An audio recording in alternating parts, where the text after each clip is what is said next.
testing, testing. Susie, can you type if it's still bad?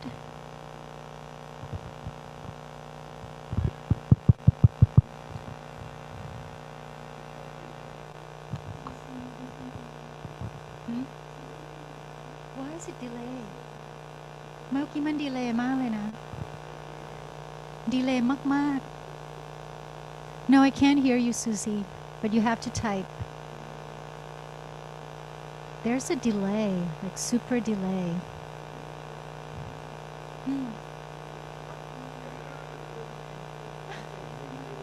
Delay แบบ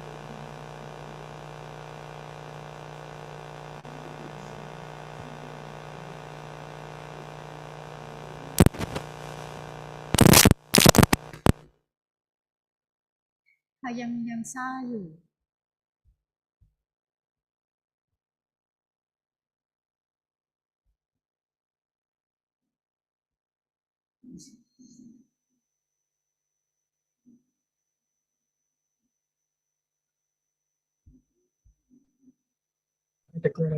ตอนนี้ในซูมอะค่ะไม่ได้ยินเสียงซ่าแล้วนะคะแต่ก็ไม่ได้ยินเสียงในห้องประชุมด้วยค่ะลองพูดได้ไหมคะ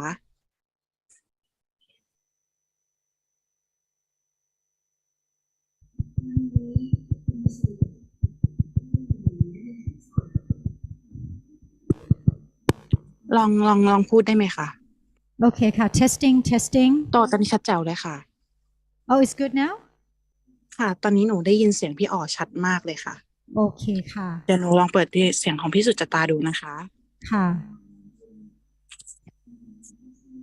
อินเตอร์พิเตอร์แล้วก็เลือกภาษาไทยใช่โอเคค่ะแล้วกดดาวน์ให้มันตอนนี้หนูได้ยินเสียงพี่สุจเสียงพี่สุจตาพูดอีกรอบหนึ่งได้ยินเสียงพี่ซูซี่ชัดมากเลยค่ะค่ะต้องปิดเครื่องนั้นใช่ไหมเราไม่ควรจะได้ยินเสียงตรงนั้นตอนนี้พี่เดี๋ยวแป๊บนึงนะคะเดี๋ยวหนูกลับไปที่พี่เบียร์ค่ะพี่อ๋อพูดอีกรอบนึงได้ไหมคะค่ะตอนนี้เสียงพี่อ๋อชัดมากเลยค่ะแล้วก็เสียงพี่ซูซี่ก็ชัดมากเลยค่ะขอบคุณนะคะพี่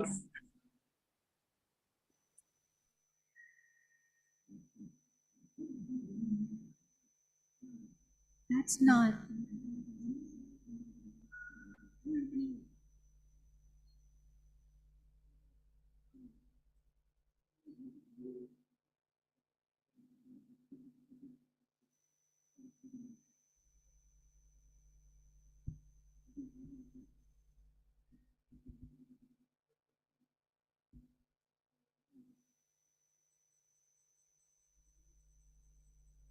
แต่ว่าเมื่อกี้มันมีเสียงตัว Oh, where is it from? Okay, here. แต่เมื่อกี้มันมีเสียงมาจากตัวถ้าปิดแล้วแปลว่าอันนี้มันโอเคแล้วนะใช่ไหมคะโอเคนี่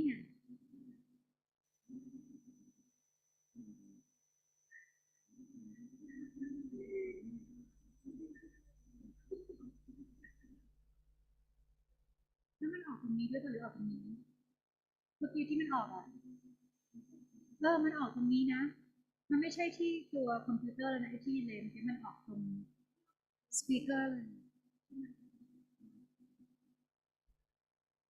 มันต้องออกอยู่แล้วเนี่ยแต่ทำไมมันดีเลย์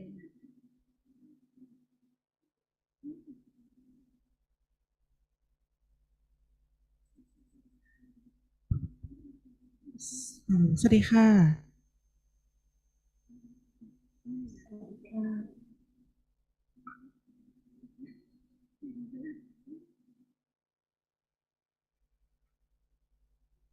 สวัสดีค่ะได้ยินไหมคะ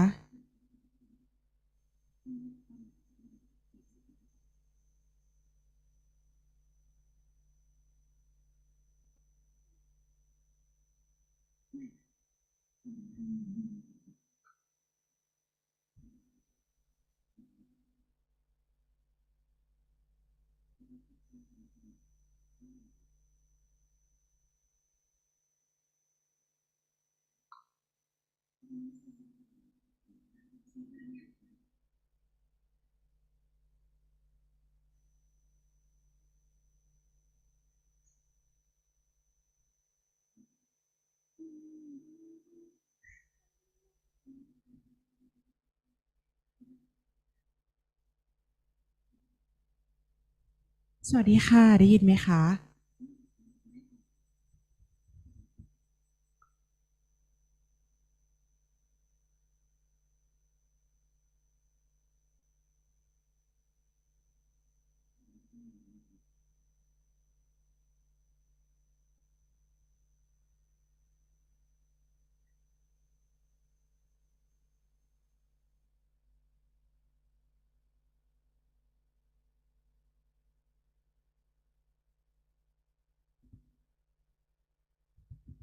สวัสดีค่ะ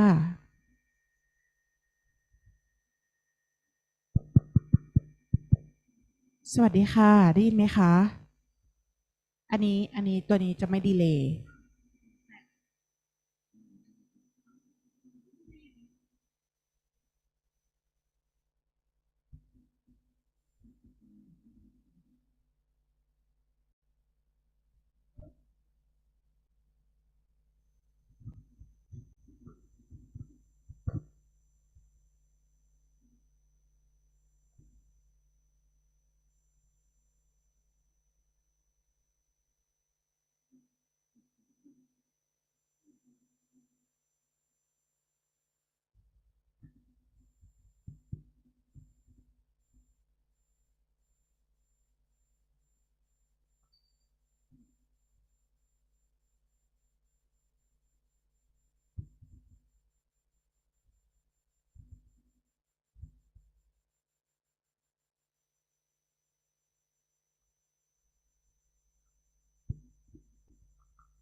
ฮัลโหลฮัลโหล โอ้ยเข้า อันนี้เสียงพี่สุชาตาได้ยินไหมคะไอยพี่ซูซี่ได้ยินไหมคะ ก็มีเสียงนี้มาอีก ไม่เดี๋ยวหนูปิด Hello hello can you hear us Yes, yes should I Okay. move well that's on my end. this is gonna be a problem นะเนี่ยแต่ว่านี่มันเข้าตรงนี้แล้วค่ะ ต้องนั่งตรงนี้แล้วค่ะ ใช่มันก็ดีเลยอยู่ดีสมมติเป็นที่ระบบของโรงแร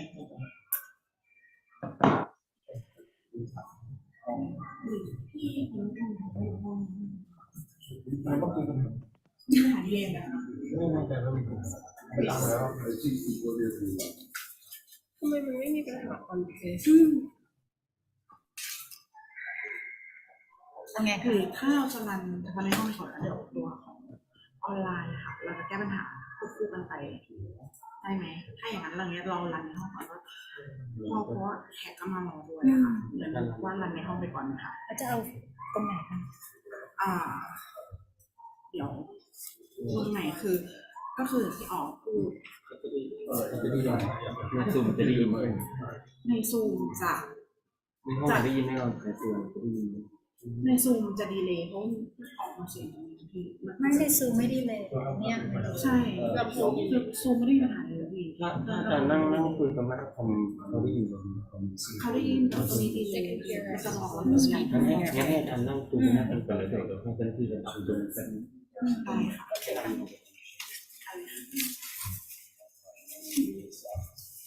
ให้ใช้นี่ We apologize for the technical problem. So we will start now. I think we can start now. We're gonna try without the microphones. Can you guys hear me? It's a small room, so I think that's fine. Okay. So Okay, so good morning. A very warm greeting to each and every one of you. Welcome to the Environmental Sustainability for Human and Global Security Room.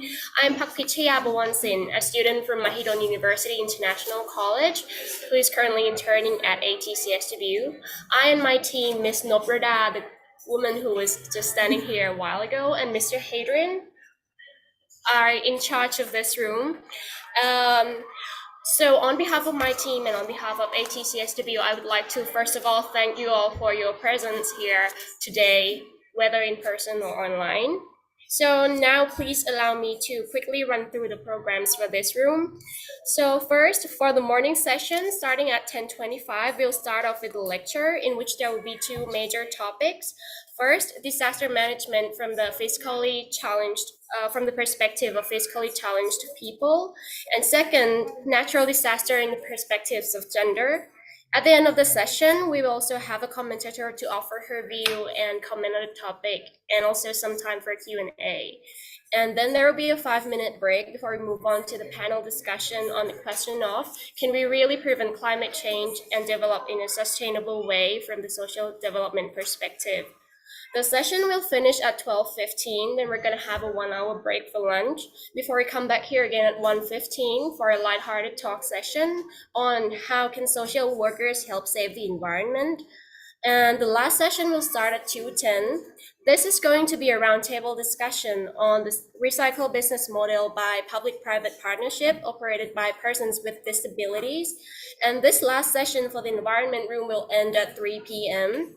And then there will be a short break for some refreshments before you can go back to the main room for a wrap-up session for every thematic issue, and also for a closing ceremony. So hopefully by the end of all these 4 sessions, all of us will better understand the interconnection between the environment and social work profession.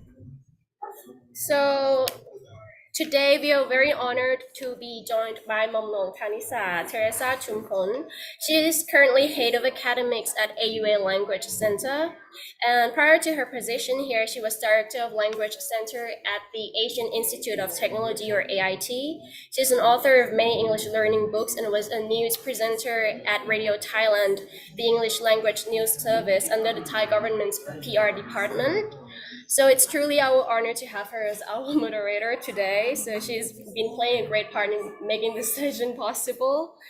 And we also have Ms. Sujata Bhatia, an interpreter with extensive professional experience, who will be interpreting and helping us run every session smoothly today.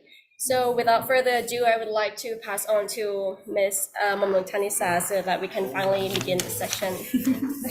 Thank you so much. Wonder if I stand here. Okay, I'll go closer. Well, thank you for this very generous introduction, Nongwan Naka. So without further ado, let's start off with the lecture session. As previously mentioned, there are 2 major topics and presentations in this session. Given the more visibility of climate change and increased frequency of natural disasters that are exposing the vulnerable groups, and such as women and the elderly and persons with disabilities, to well-being, health, and several life-threatening risks. It is in ASEAN and ATCSW's interest and work plan to shed light on these issues in order to enhance social workers' knowledge and skills and strengthen social protection for these marginalized groups. As such, the first topic is disaster management from the perspective of physically challenged people, presented by Mr. Somchai Rungsin. Now, Mr. Somchai Rungsin is the Community Development Manager of Asia Pacific Development Center on Disability, or APCD. He has extensive experience working on community-based inclusive development and inclusive disability development. He also worked as members of international and national organizing committees of various conferences and congresses. For the last 3 years, he has initiated and focused more on disability inclusive disaster risk reduction, or DIDRR, at International Inclusive Disability Development Movement. Now, the second presentation is natural disasters in the perspectives of gender, which will be presented by Dr. Dachini Empan. Dr. Dachini is a retired assistant professor at the Department of Conservation, Faculty of Forestry, Kasetsat University. She completed her master's at the University of Washington, College of Forest Resources, specialized in forest land use planning and policy, and her PhD from the same place, but with a particular focus on forest resources. This year, Dr. Dachini has just been awarded Outstanding Woman on Environmental Conservation by MSDHS. And also we have Dr. Melba Manapal joining us. She will be giving her views on each topic from the perspective of social workers. Dr. Melba Manapal is a full professor and chairperson of the social work department at Ateneo Davao University. She is a member of the University Community Engagement and Advocacy Council and manages the implementation of the Healing and Recovery Program for Drug Surrenders project of the Center Against Illegal Drugs of the university. Dr. Manapal's research engagement includes migration, social work education, project evaluation, children and youth, gender, disability, and social inclusion, and poverty studies, among others. Dr. Manapal served as consultant and trainer for the Department of Social Welfare and Development, cooperatives, and many non-government organizations. She is currently a member of the governing board for the ASEAN Training Center for Social Work based in Thailand. So without further ado, I'd like to invite Mr. Somchai Rungsin to present the first presentation. And the title is Disaster Management from the Perspective of Physically Challenged People. Thank you, Khun Tanisa and Khun Ivan. Good morning, everyone. Sawadee. So today I have my two colleagues here, Khun Pudikorn and Khun Pudipat. Actually, they make the beautiful PowerPoint for me, and they will be the timekeeper for me. About 15 minutes, we will wrap up. So the presentation will about our implementation of the 3-year project on disability inclusive disaster risk reduction. So we work with TICA, Thailand International Cooperation Agency, Japan International Cooperation Agency, and ABCDB, 3 of us as a partner to promote the third country training program or TCTP on strengthening disability inclusive disaster risk reduction, in short DIDRR, in the ASEAN region. So next please.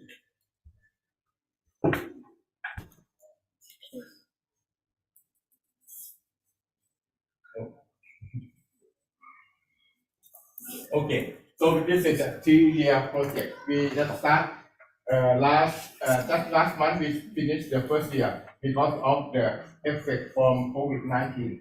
So we have a theme, participant, target, and also outcome in this different 3 years. The first year the theme will be about the basic concept on the DIDRR and mapping the situation and sharing good practice of 10 countries of ASEAN.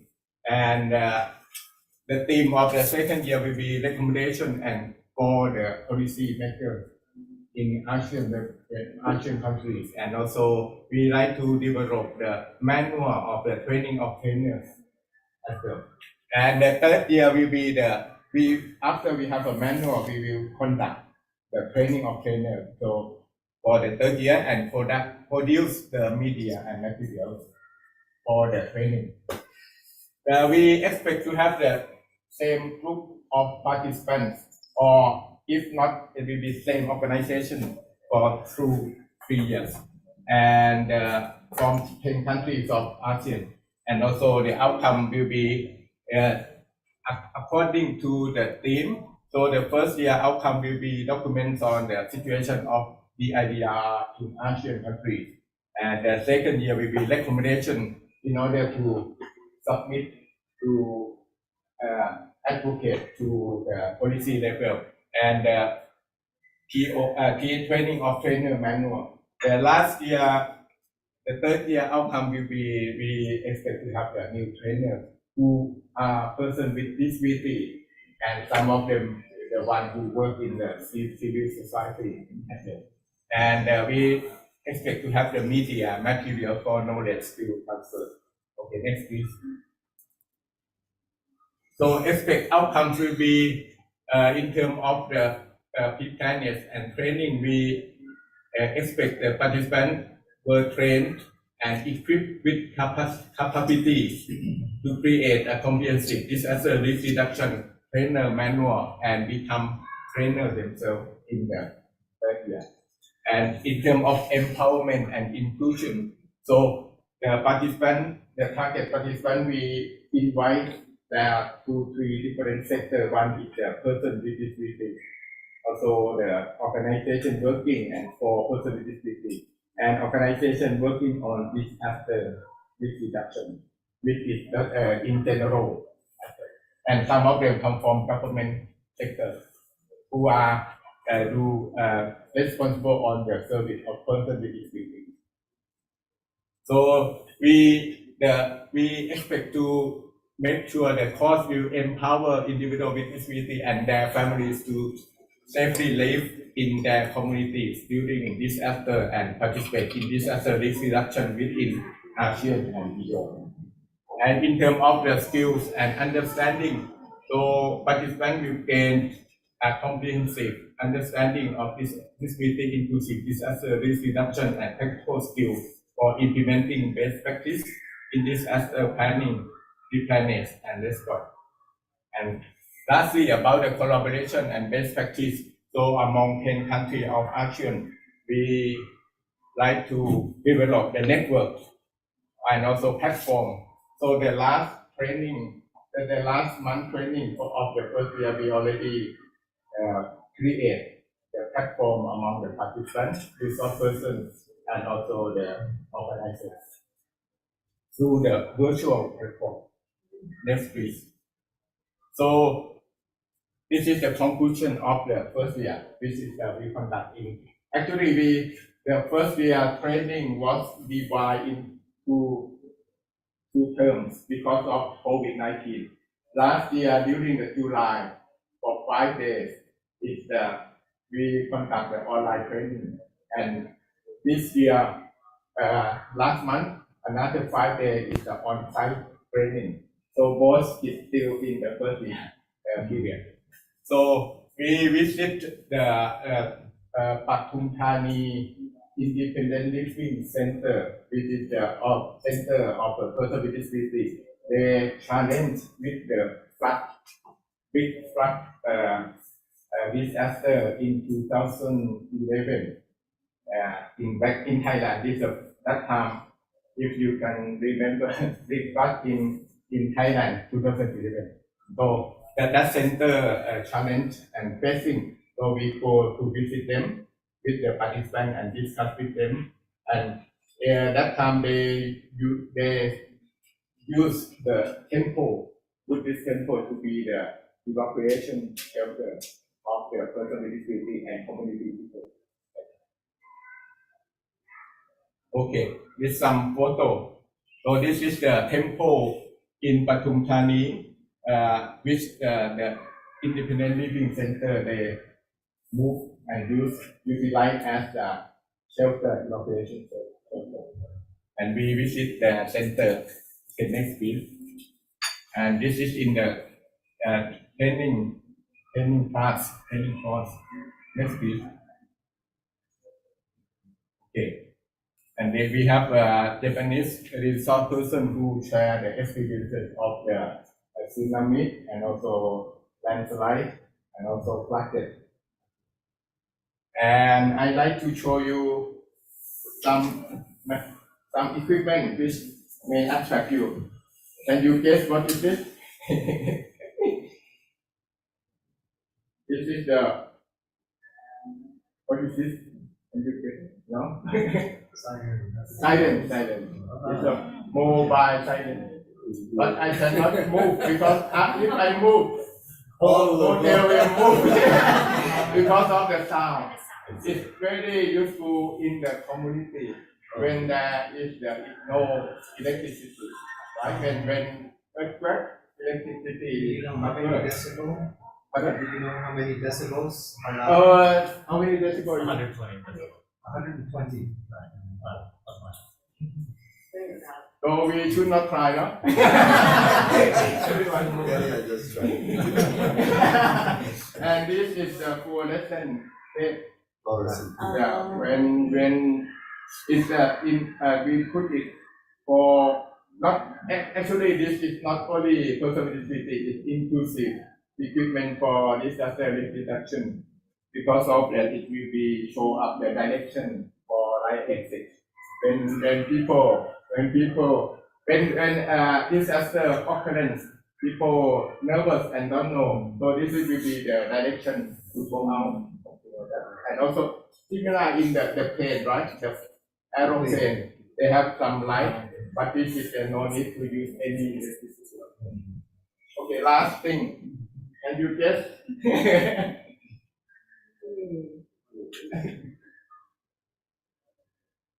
I got from Japan. The radio.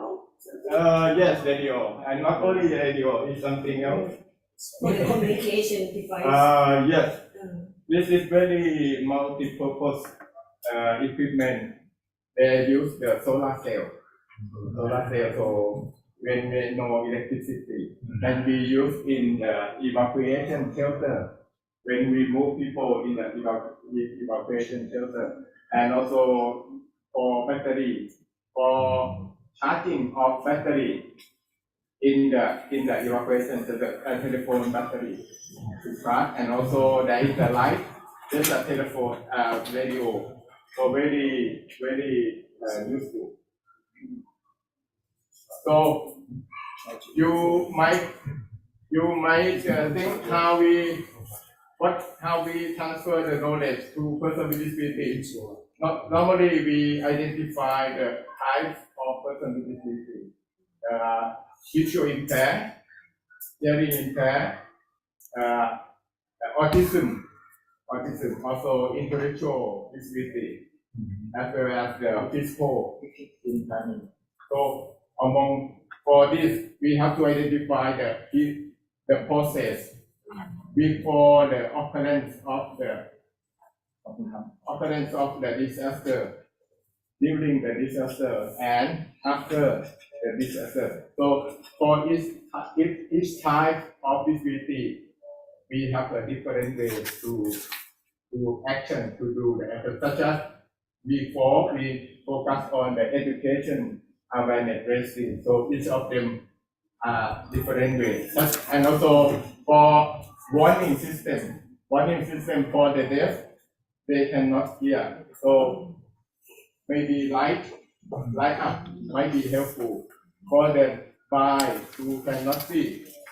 The voice, strong voice, is very helpful. So this kind of thing have to make sure it's inclusive for everyone in the society. But I cannot go to detail because of time.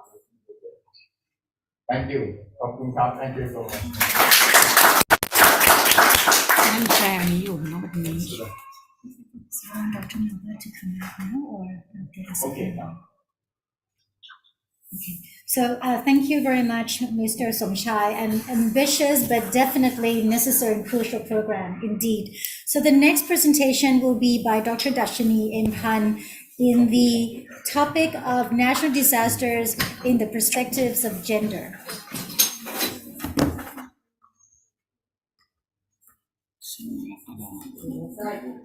Good morning. I'm going to take my place, if I may. Yes, of course. Okay, today I'd like to talk about the natural disasters in the perspective of gender. And I think as I am a woman working in the environmental and resource conservation, so I like to draw attention on the how to cope with natural disasters, as well as how to go through the natural disasters and how to prevent the natural disasters by the gender, especially women. Okay.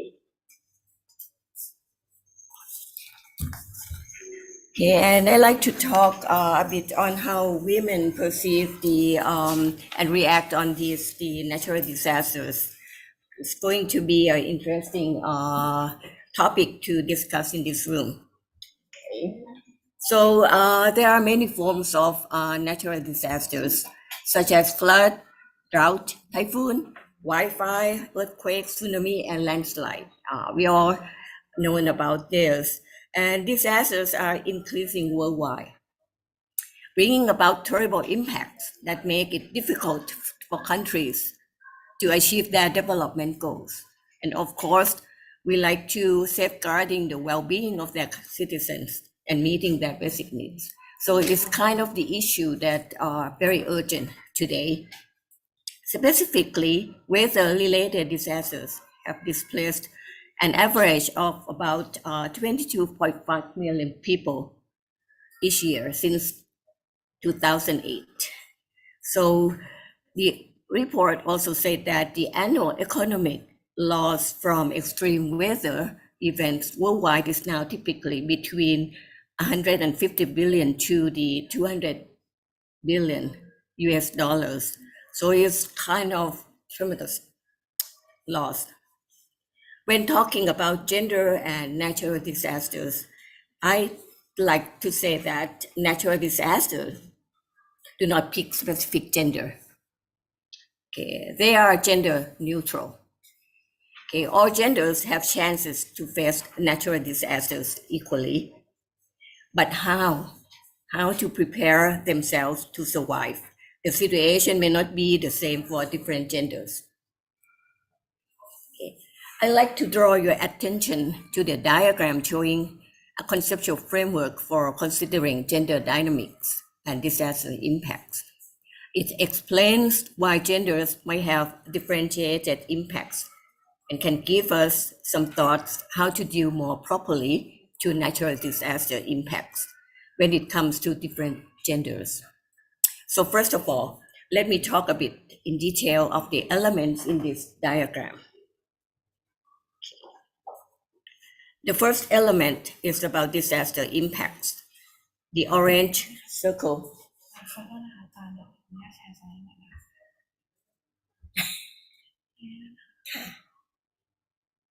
she's going to share slide to the Zoom person.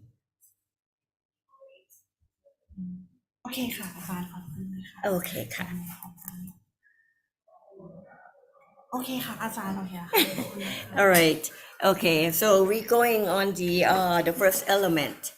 It's about disaster impacts, the orange circle up there. Okay. So this disaster impacts depend on hazard type and intensity, exposure, level of vulnerability, and the preparedness and coping capacity. Okay. For example, if there are flooding and landslides hitting village in the valley, the disaster impact will depend on these physical factors, such as the intensity and duration of rainfall, soil type, landform, slope, and topography. Also, the locations of the village will take into account how severe the impact would be. The risk might be their houses, infrastructures, domestic animals, or the worst case, the human life. Risk that individual faces during the incidents of natural disaster and the aftermath might have different levels depending on the socioeconomic factors, such as preparedness and coping capacity, as well as their vulnerability levels each one might have. That brings us to the second element of gender inequality. For the purple circle, the gender inequality arises from the kind of the expected roles of men and women in a society, which influence socioeconomic status and the way men and women prepare for, react to, and impact by or recover from disasters. In natural disaster management, women sometimes are left behind the essential information, since most think that coping with disasters seem to be men's role. So the preparedness is also a key issue for women. For example, women are not expected to participate in forest fire fighting. However, there have been increasing circumstances that women have had to fight wildfire without proper preparation on how to escape fire in the critical situation. That was the case for many women losing their life, which helped while they help fighting forest fire. The last element would be the overlay area between gender inequality and disaster impacts. They are the factors that drive disaster impacts and are influenced by gender dynamics. So this is where gender differentiated impacts happen. I would say that the gender differentiated impacts of disasters can intensify gender inequality, which in turn can worsen resilience to future disasters as well. For example, the impact from forest fire might be greater to women because of physical strength of their body, lack of appropriate preparedness to confront with forest fire because of the expected role of women not in the frontier of the forest fire combat. However, this also depends on society, the ethnic groups, and culture they are in as well. And I like to stress out here that why the disaster risk management policies and interventions should operate in the overlay area using tools available for mitigating. And to draw on this,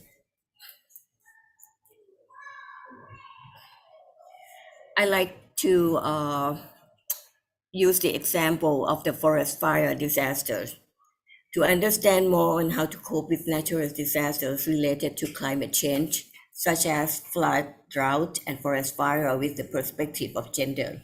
I'd like to bring you to the case of forest fire in Thailand.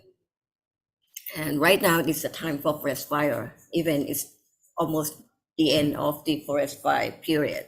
But they happen every year and they're increasing more seriously. It is interesting to explore how genders affect forest fire and if forest fire impact directly to gender. Okay, so let's first explore what causes forest fire. In Thailand, more than 98% are from human activities, such as setting fire on purpose of wildlife hunting, collecting non-timber forest products such as mushroom, uncontrolled fire from agricultural farm, and spreading into forest, and so on. It is hard to say which gender would have done this. Okay, so we're not going to blame any gender at all. However, the focus would be how to communicate to these people not to burn the forest.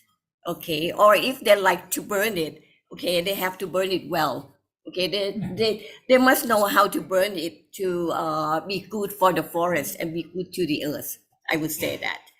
If communication needs to be done differently between men and women, then do it so. Do not expect only men will go into the forest. I would say that. How does forest fire affect to women? I think it would impact to what we call human security. And I think not only women, but men, boys, and girls, and other genders, we have it affected, but may not in the same way. Human security for women can be affected by forest fire in the following dimensions. For example, fear, okay, loss of life, their families, their assets, and the injury from fire. Okay, and that's going to be a big problem because women love beauty. Okay, food, health, socioeconomics, environmental and ecosystem services, community, culture, and political. So these are the human security that would be affected by the disaster's impact. Women play an important role in natural resources management and also participate in household life, Okay, so they have kind of double roles here. As for the forest fire management, women can have roles from, for example, communication and dissemination of forest fire information and knowledge within their family and to other members in the community. Participating in forest fire prevention campaign, more local women in Thailand participate in this campaign. It is very good because women are good agent to distribute the campaign to others. However, the effectiveness of the campaign must be assessed and improved accordingly too. Building up forest fire break. Okay, this is more and more that I've seen lately. Normally it seems to be men work, but today women volunteer to do it. Okay, supporting roles such as cooking and bringing food and drinking water to those fighting forest fire. Even though it seems not so important, but it is really important in my point of view, especially to the firemen as an emotionally support. Suppressing or fighting the forest fire, this is normally seen as men's role, but as now our society have kind of, disproportionate men and women, so women have to do more on the forest fire fighting by their own. Okay, there are increasing circumstances that women have to do this work when men in the village are not available, and forest fire need instant attention. As an interview with women of the Karen ethnic in the north of Thailand at Ban Pamon in Doi Inthanon National Park, she said that responsibility to suppress forest fire are not only men. It is told to them from their ancestors that they have to do so. So it's the duty, either you are men or women, to do it. Okay, I'd like to say that if we like to strengthening resilience and closing gaps of gender inequality in disaster management, how? Okay, how to do that? I think we have to manage first the exposure and the susceptibility to natural disaster by the prevention strategy as much as possible. Some natural disaster probably is hard to prevent, but some can do it beforehand. For example, technology and innovation on the warning system can help reduce risks on some natural disasters. For example, the equipment that Mr. Somchai already showed you in the last session. So it can reduce risk on some natural disasters. Also improve communication to reach all people in time. The second part has to deal with the resilience to improve the preparedness and coping capacity, which have to concern much on the gender dynamics. In this case, social workers must work closely together with the natural disaster management officials for planning and design the appropriate course of action for them. So we have to collaborate in order to do it well. Women play significant roles in disaster preparedness, response, and recovery. This is true, but they must be encouraged to do it properly by building up their leadership in the society, their acceptance in the society, participation and engagement of women in community mobilization, enhanced effective communication skills, as well as training and knowledge transfer. So women as an agent of change will be possible. Okay, here is the conclusion to my presentation on natural disasters and gender perspectives. I like to say that first, at present, natural disasters occur so frequently, especially those related to climate change. No matter what gender you are, you must be prepared and try to live your life not to harm more to the earth and environment. So please, okay, do so. Natural disasters can threaten human security from individual, household to global level. Different genders, such as men, women, are affected differently from the disasters. Therefore, the better we understand what drives the differentiated outcomes of disaster impacts for different genders, the better policies and actions can be tailored to the strengthen resilience for all. Then government should include women in natural disaster management, planning, and design. Be well prepared. Either get the enough information, the reliable information, training drills, and so on to respond well in the natural disaster situation. And finally, we can't have human security if the environment and natural ecosystem are not sustainable. So thank you. So thank you, Dr. Dashni. Gender issues encompass several aspects, and now we have just learned that natural disasters can also be another area where gender inequality still exists, which also reflects a bigger problem that affects what Dr. Dashni just termed human security. But Dr. Dashni ended with a hopeful note that there are certainly solutions, and that's the very basically why we are gathering here today. So we're going to have a 5-minute break to check the system because we're going to invite Dr. Melba to join us online. So we have a 5-minute break. Thank you.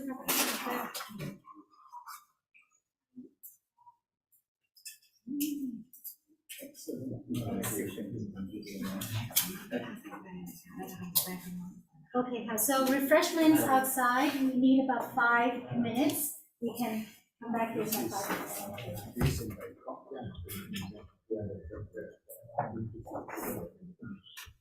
stop การแชร์หน้าจอก่อน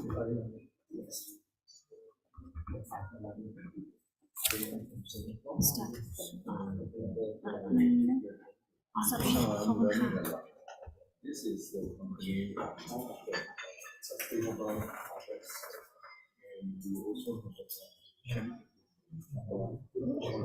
ขอโทษตรงนี้ เดี๋ยว How was it?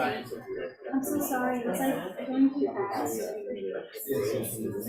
พี่ฟังเพราะว่าชัดมันตอนแรกเหมือนตอนแรกหนูคิดว่ามันจะมีปัญหาปรากฏว่ามันแบบไม่มีปัญหาของพี่ปรากฏว่าคนที่ใส่หูฟังอยู่ที่เนี่ยจะไม่ได้ยินพี่เขาก็หนูก็เลยไม่แต่ทางซูมได้ยินทางซูมได้ยินหมดเลยทางซูมได้ยินจะมีปัญหาแค่สัญญาณตรงนี้ ถ้าตรงเนี้ยมีเสียงสะท้อนมีเสียงสะท้อน แล้วตรงนี้มีคนใช้ต้องใช้หู ตอนนี้ช่วงนี้พี่ยังไม่มีคนที่ใช้หูฟังไว้ในห้องเราฉันก็เลย It's okay so far, but people in the This city. is Yeah, hear the translation but no one is using the earpiece here. Yeah. Everyone is listening English. หนูก็เลยขอ5 นาทีเพื่อแบบมีเสียงทุกอย่างบอกพี่5 นาทีจะได้อะไรเดี๋ยวเราขอไป5 นาที เพราะว่ากำลังบอกว่าแล้วดร. เนว่าจะพูดมาแล้วเราจะได้ยินกันไหมในห้องนี้ แค่หนูกลัวมันจะดีเลยแล้วก็มีแบบมันจะแบบแล้วพี่คือต้องฟังคลิปแล้วต้องแปลไว้ ไม่มีคลิปอันนี้เป็นสดเขาสดใช่มันสดค่ะแต่ไม่ถึงเพลง ที่คือตอนนั้นใช่ค่ะเมื่อกี้ฟังที่รู้เรื่องไหมรู้เรื่องก็ตอนแรกมันจะมาให้มีคอฟฟี่สามารถไปเสิร์ชไม่ทำได้อยู่ได้จริงๆพี่สามารถดื่มกาแฟก่อนได้เลยค่ะขอ5 นาทีพี่ต้องมาเช็คว่าแปลโอเคบอกว่าซูมหมดปัญหาแล้วตรงนี้แหละปัญหา ใช่ซูมไม่มีอะไรเลยพี่ไม่มีปัญหาอะไรเลยตอนนี้เป็นสถานที่จัดงานล้วนเลยชัดพี่ลองฟังแล้วชัดเพราะว่าเราพูดตัวใช่หมายถึงพี่สุจตาก็ชัดนะ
อันนี้หนูเปิดอยู่ใช่ไหม ใช่ ปิดแล้วนะ เพราะว่าเดี๋ยวหนูจะ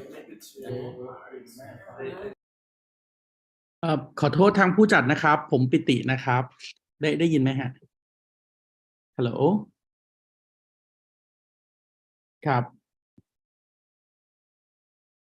ขออนุญาตผู้จัดนะครับ ได้ยินเสียงผมไหมครับ พอดีเข้าใจว่ากำหนดการค่อนข้างจะเลทไปเยอะ แล้วผมมีภารกิจช่วงเที่ยง เลยไม่แน่ใจว่าหลัง Coffee Break เนี่ยผมจะขออนุญาตพูดเป็นท่านเป็นคนเริ่มต้นได้ไหมครับ เพราะว่าไม่งั้นเนี่ยเดี๋ยวจะไปอีกนัดหนึ่งตอนเที่ยงไม่ทัน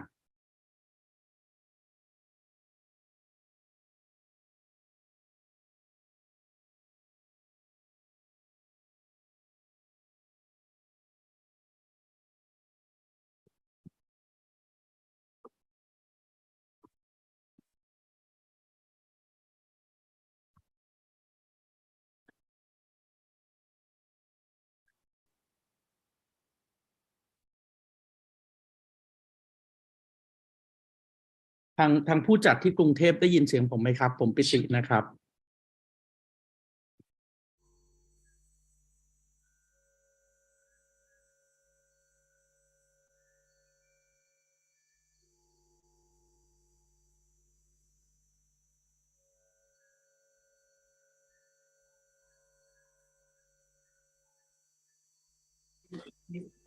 ดรปิติได้ยินทางเราไหมคะ ครับได้ยินครับ ได้ยินชัดเจนครับ ค่ะตะกี้ดรปิติพูดว่าอะไรนะคะรบกวนพูด คื อี อก รอบ พอดีผมมีภารกิจตอนเที่ยง ดังนั้นเดี๋ยวพอหลังพักเบรกเนี่ยผมขออนุญาตนำเสนอเลยได้ไหมครับ เพราะไม่งั้นเดี๋ยวจะไปอีกประชุมหนึ่งตอนเที่ยงไม่ทัน แล้วถ้าเกิดว่าช้านี้เดี๋ยวเซสชั่นบ่ายผมกลับมาอีกทีหนึ่งก็จะยิ่งเลทกันไปใหญ่เลย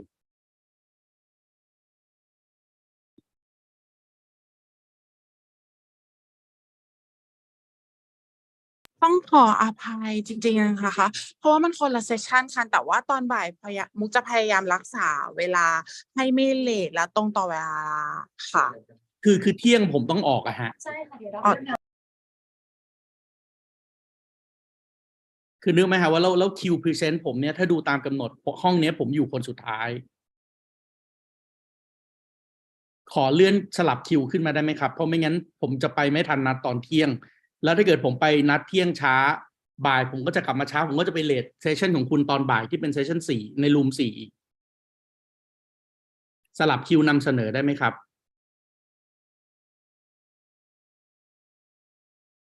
มันไม่ได้จริงๆค่ะ เพราะว่าเป็นท็อกงั้นเดี๋ยวมุกขอเวลา2 นาทีนะคะ เดี๋ยวขอไปปรึกษาผอแบบนึงนะคะเป็นเรียนกัน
ค่ะได้ค่ะงั้นเดี๋ยวจะให้พยายามจะให้อาจารย์ได้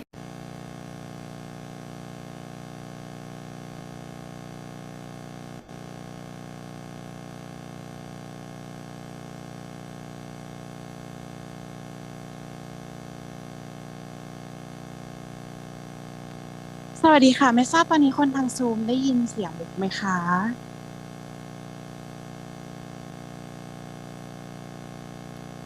แล้วคนในห้องได้ยินเสียงมุกด้วยไหมคะ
ค่ะ ตอนนี้จะ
So welcome back. Welcome back, everybody. We would like to continue with Dr. Melba's not interview, comments and feedback.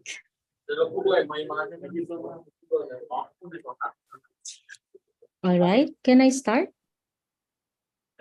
One second, 1 second.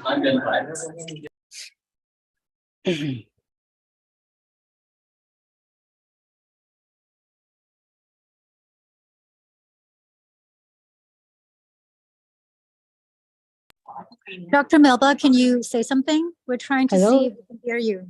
Yes, good morning. Can you hear me?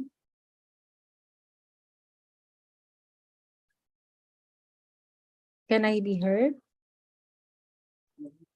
Sorry, 1 second. We can't seem to hear you from the big speaker in the room. Oh, okay. 1 second.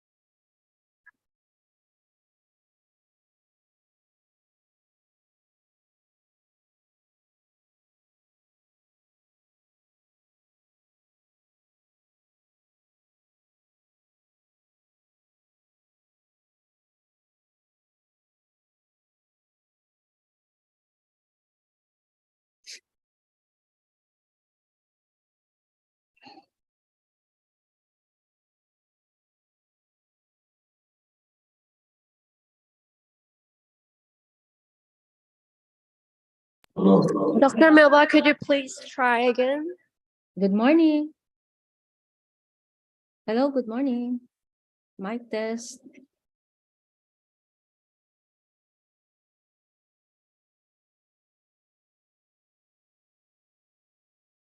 Can you hear me now? Yeah.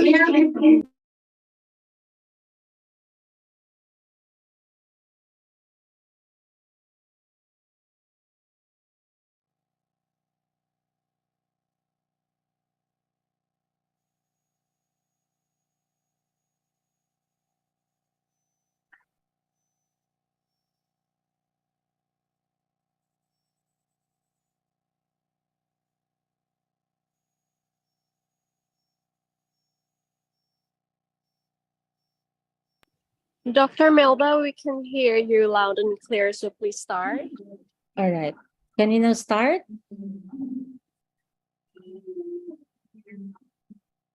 Yes, please.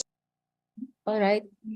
So I think I'll give comments for two presentations, right? So I'll start with on strengthening disability and inclusive DRR. So good morning and happy Social Work Day to all.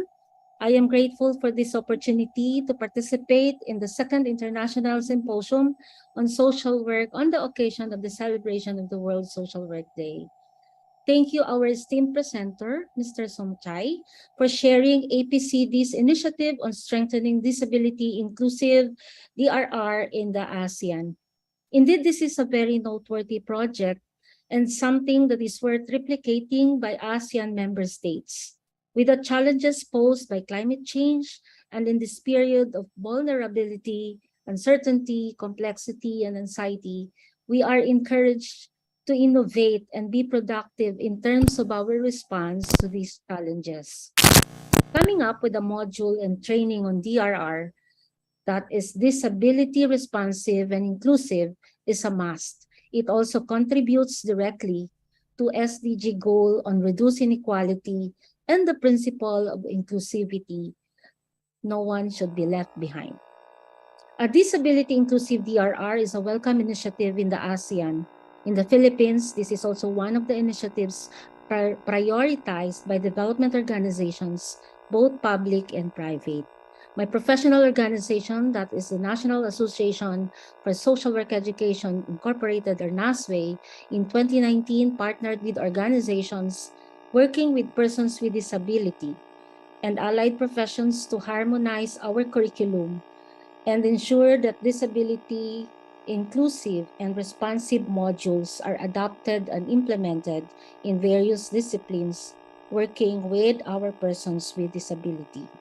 Adopting and mainstreaming disability responsive and inclusive framework in important programs such as disaster risk reduction in the ASEAN will not just promote inclusivity, but also ensure the realization of the Sustainable Development Goals.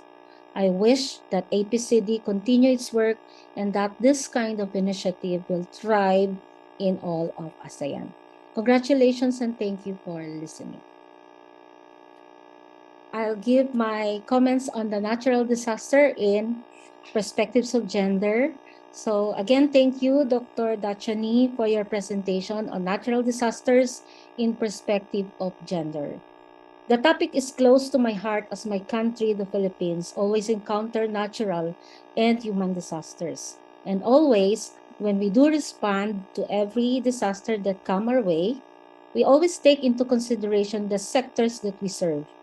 I remember that when we did evaluation to a humanitarian response way back in 2012, with Typhoon Washi or Sendong, one significant realization we had was that even our assessment tools have not been harmonized and gender and age disaggregated. But of course, the succeeding responses we had already took into consideration gender and inclusive perspectives. Hearing from you talk about seriously advocating for a gender perspective in disaster management is an assurance that this particular advocacy will prosper in the ASEAN. I support your proposal that women and gender perspectives be included in all phases of disaster management, that is from planning, design, and implementation. Defining women and gender roles in disaster, enabling and empowering women is a step in closing gaps of gender equality. Thank you and good day, everyone. Back to you.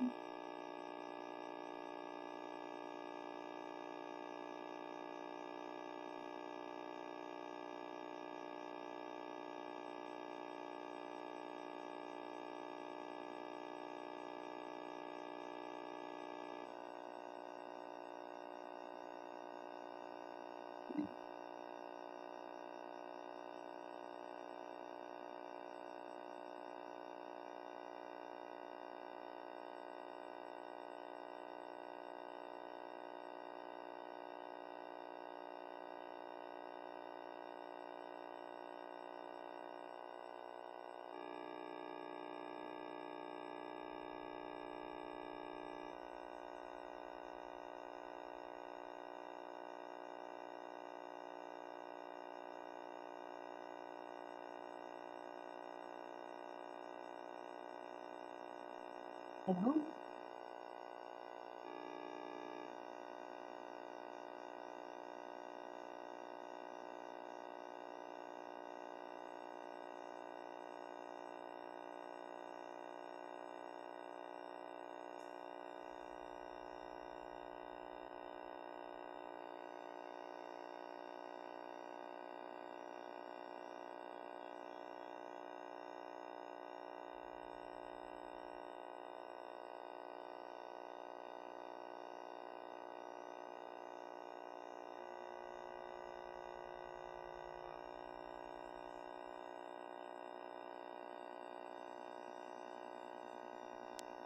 Dr. Pretty, can you hear us?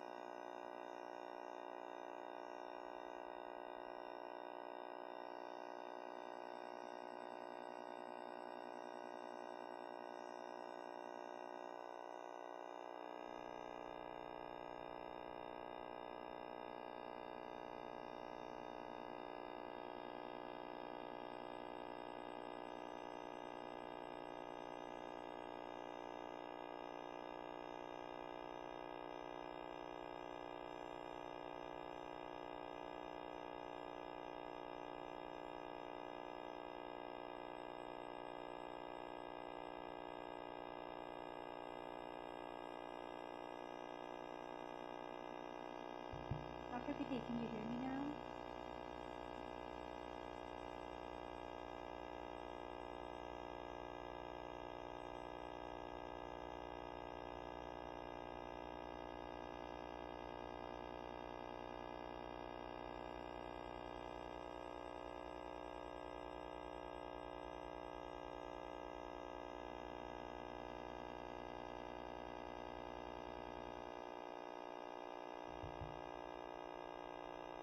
Dr. Pitik, can you hear me?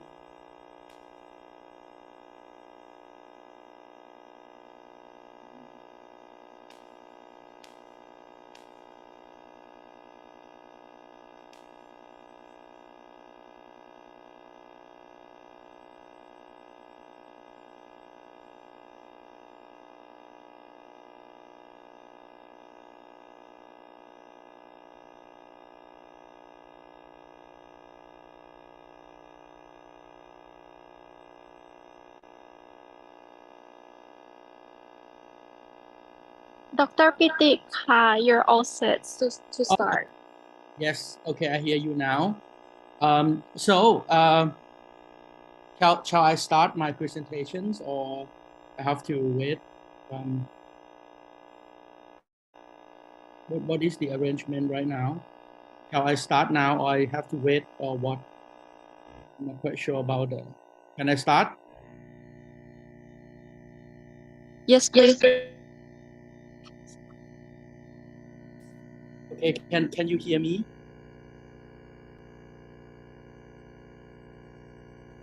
Loud and clear. Okay, so the questions that the organizer asked me to answer, it's very, very difficult, I can say. They asked me about can we really prevent climate change and develop a sustainable way from the social development perspectives. Of course, the broad answer is yes, but it's have a lot of challenges as well, because at the heart of sustainable development is the need to balance economic growth with social and environmental well-being. This means developing policies and practices that reduce greenhouse effect gas emissions, promote renewable energy sources, protect natural resources, and support social qualities. It's equity. It's like the thing that we need to balance it. Of course, from a social development perspective, this involves addressing the root causes of poverty, inequalities, and social exclusions. It also means creating opportunities for people to participate in decision-making processes and ensuring that everyone has access to basic services such as healthcare, education, clean waters, and sanitations. Achieving these goals, of course, require cooperations and collaborations across different sectors, including governments, civil societies, private sectors, communities, as well as regional and international organizations. It also requires a long-term visions. This is very, very important. The long-term visions, the good strategies, and of course, commitment to sustainable development at all levels. While preventing climate change and achieving sustainable development from the social development perspectives is a challenging task.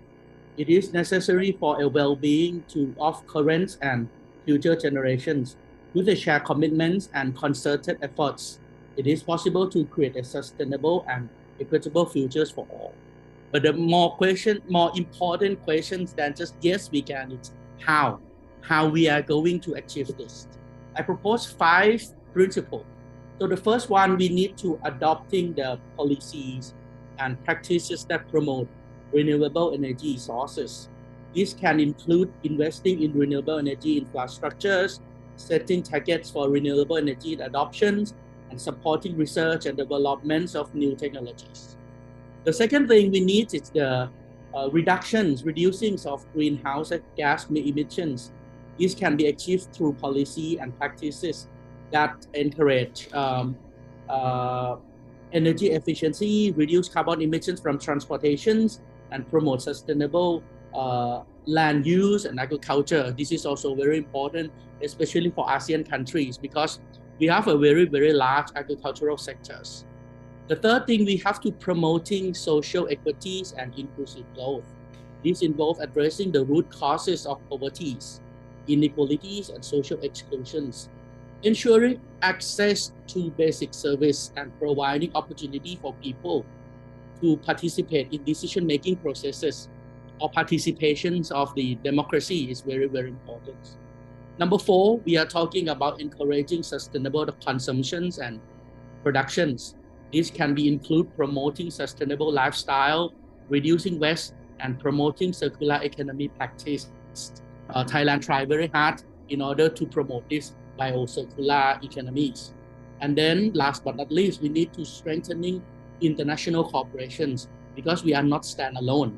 This involves working collaboratively with other countries to address global challenges such as climate change, to share knowledge, expertise, and resources, especially among ASEAN countries and our dialogue partners.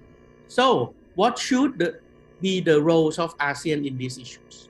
The roles of ASEAN in this issue should be at least, I think, 5 areas. Start from facilitating.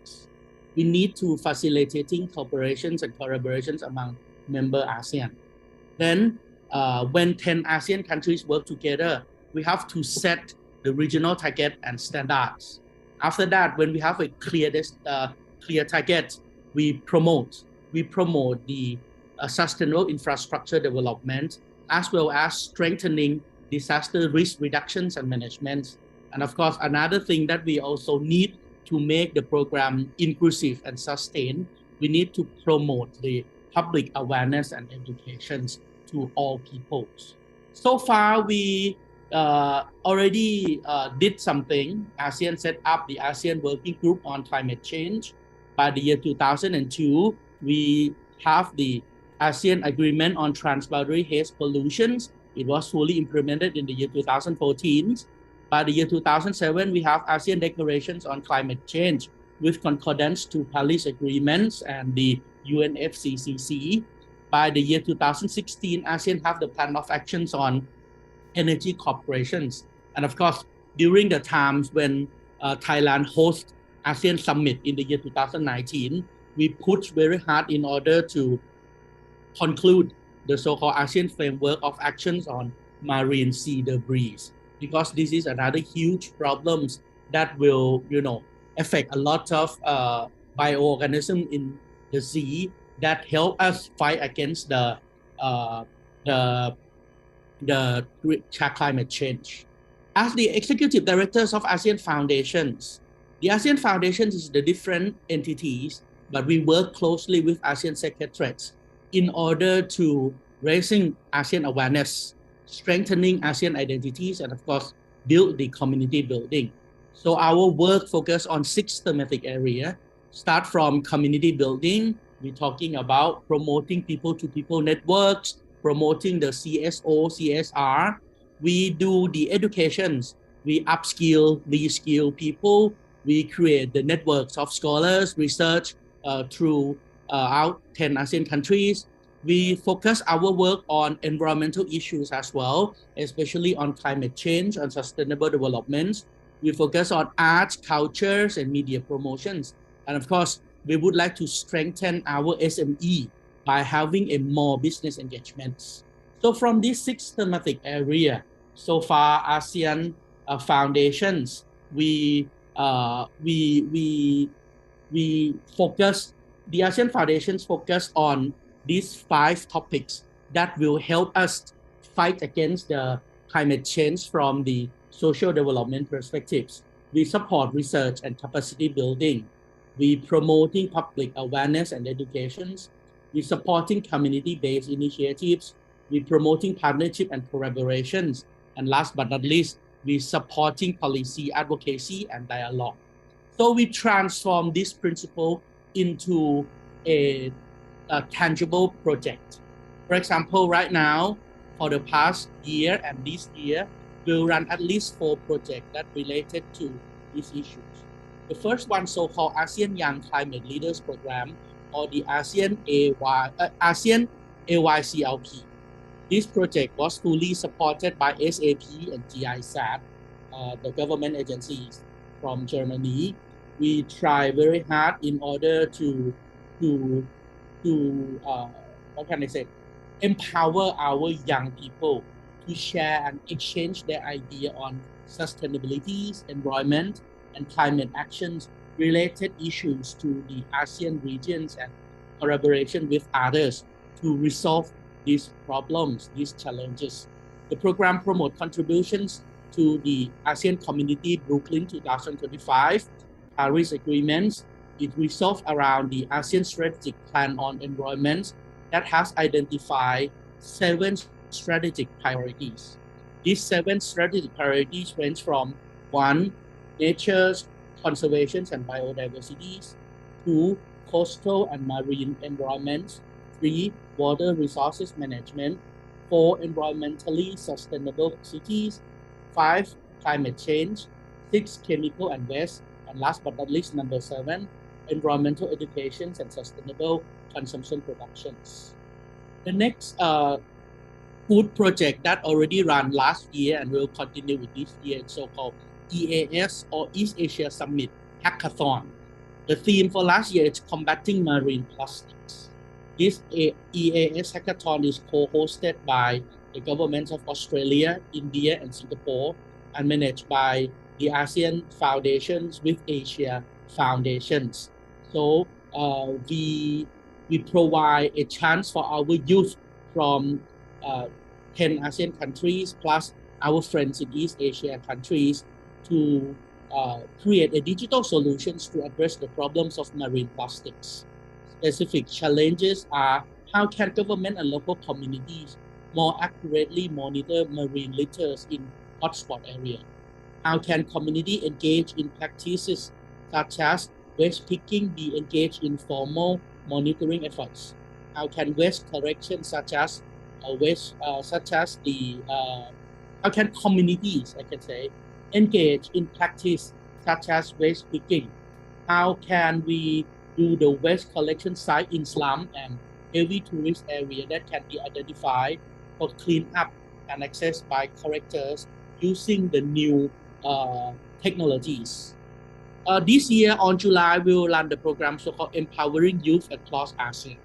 This project supported by ASEAN Maybank Foundations and the Maybank Group.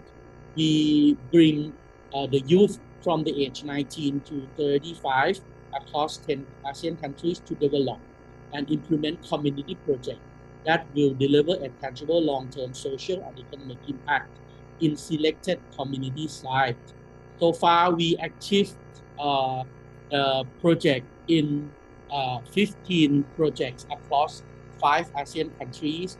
We empower 175 ASEAN youth. And last but not least, we also put it into the media as well. So we have the project so-called ASEAN Youth Social Journalism Contest on Climate Change, supported by Department of the States, US, and the USA. So this is the thing that we try very hard in order to work, to make it real happen, in order to develop the real mechanism from social development perspective to prevent the climate change and create the more sustainable development way for the ASEAN countries. So thank you very much. Thank you, Dr. Piti. I hope you can hear me. I have to move location a little bit, but I think we do need to have another pause to do the technical problem fixing. So thank you, Dr. Piti. And I know you have a meeting. Yes, sorry. Actually now, right?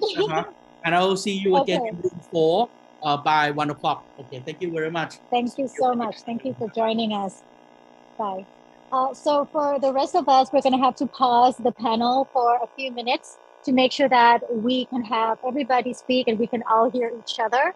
So we apologize for this truly, but we will need a few more minutes to fix the technical problems. Thank you.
ทดสอบสัญ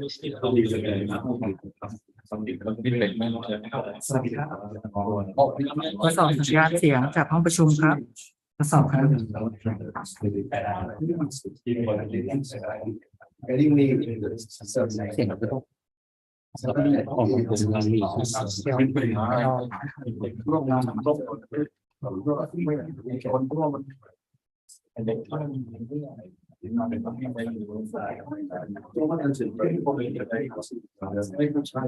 ดี๋ยวแป๊บนึงครับพี่เขาไปทดสอบแบบทดสอบเสียงห้องนู้นครับ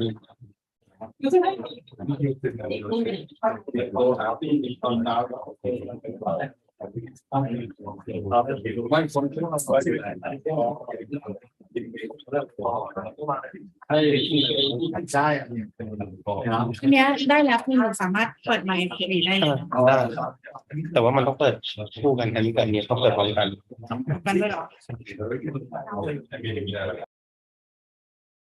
Hello, can you hear me in the room ได้ยินปะคะโอเคงั้นก็ได้แล้ว แล้วอาจารย์ได้ยินไหมคะในซูมอะค่ะ คุณนกได้ยินค่ะ แต่ว่ามันจะมีเสียงกล้องนิดนึงได้ยินแต่เสียงกล้อง ได้ยินเสียงกล้องสะท้อน เสียงกล้องน่าจะ สะท้อนจะรับโน้ตไงใช่เพราะเราใช้ระบบ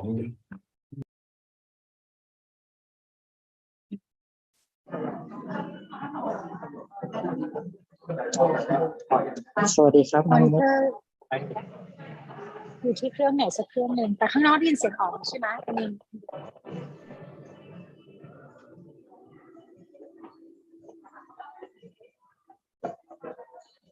ขอทดสอบสัญญาณเสียงจากห้องน้องมุกครับ ทดสอบครับ ได้ยินค่ะ ได้ยิน ได้ ค่ะ ยินบนซูม ครับผมทางนี้ได้ยินชัดเจนครับ อันนี้ชัดเจนนะคะ สะท้อน แล้วทางพี่สะท้อนไหมคะสอบได้ไหม พี่เอาเสียงสะท้อน เสียงมุกสะท้อนไหมคะ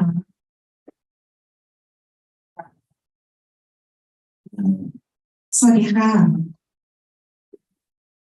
เขาไม่ได้ยินหนูหรอ นี่ไงพี่อาร์ตมานี่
He worked for many years in clinical management, program design, and evaluation roles with NGOs and government within the alcohol and other drug treatment, offender support, and forensic mental health areas. He has had significant involvement in social work representative bodies, having been a committee member, vice president, and president of the Victorian branch of Australian Association of Social Workers, or AASW. So welcome, Dr. Rose. And also joining online, we have Ms. Tanta Ong. Ms. Tanta Ong is currently working as the Senior Program Coordinator of Sustainable Energy and Environment Program Department, Makhong Institute, which is based in Khon Kaen Province. And in Thailand, she has been involved in a wide range of research and training activities, focusing on climate change, gender and labor mobility in Greater Makhong subregion. Her key interests include ASEAN regionalism, non-traditional security, gender, and public sector reform in Southeast Asia. We also joined by Mr. Taskin Rahman on site here with us. Mr. Taskin Rahman is a development professional working in the field of advocacy and campaigns for more than a decade. Taskin has been part of research on climate change in the region, which included more than 30,000 children's voices from Nepal, Indonesia, the Philippines, Korea, and Bangladesh. Mr. Taskin is now working on child and youth participation on the issues of climate change by connecting national chapters with regional and global platforms. So thank you very much for joining us today. All right, I'd like to start with Dr. David. So Dr. David, please tell us, why do social community development workers need to care about the ongoing environmental issues and the continuing environmental degradation? Okay, thank you. Can you hear me? Yes, Good. loud and clear. Beautiful, thank you. And hello to everyone. Great to be here with you in this session. Why do social workers need to care about environmental issues? I think at the heart in social work, we've always spoken about the person in the environment, but traditionally what we've meant with that is the person in the context of their family and their local community. And increasingly social work needs to consider the broader environment. So our actual natural environment, and environmental degradation and sustainability, and the inherent link between sustainable development and social development. So some really important connections there.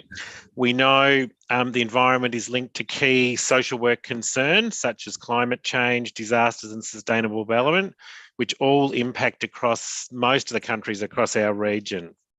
But what also comes from that is socioeconomic disadvantage and the socioeconomic consequences of things like disasters driven by climate change and drought. And so we know that they disproportionately affect disadvantaged people and exacerbate other issues, so that after natural disasters or man-made disasters, we'll have an increase in mental health issues and people needing assistance around that. We'll often have an increase of gender-based violence, an increase of people are moving dislocated from their homes and having to move across different areas.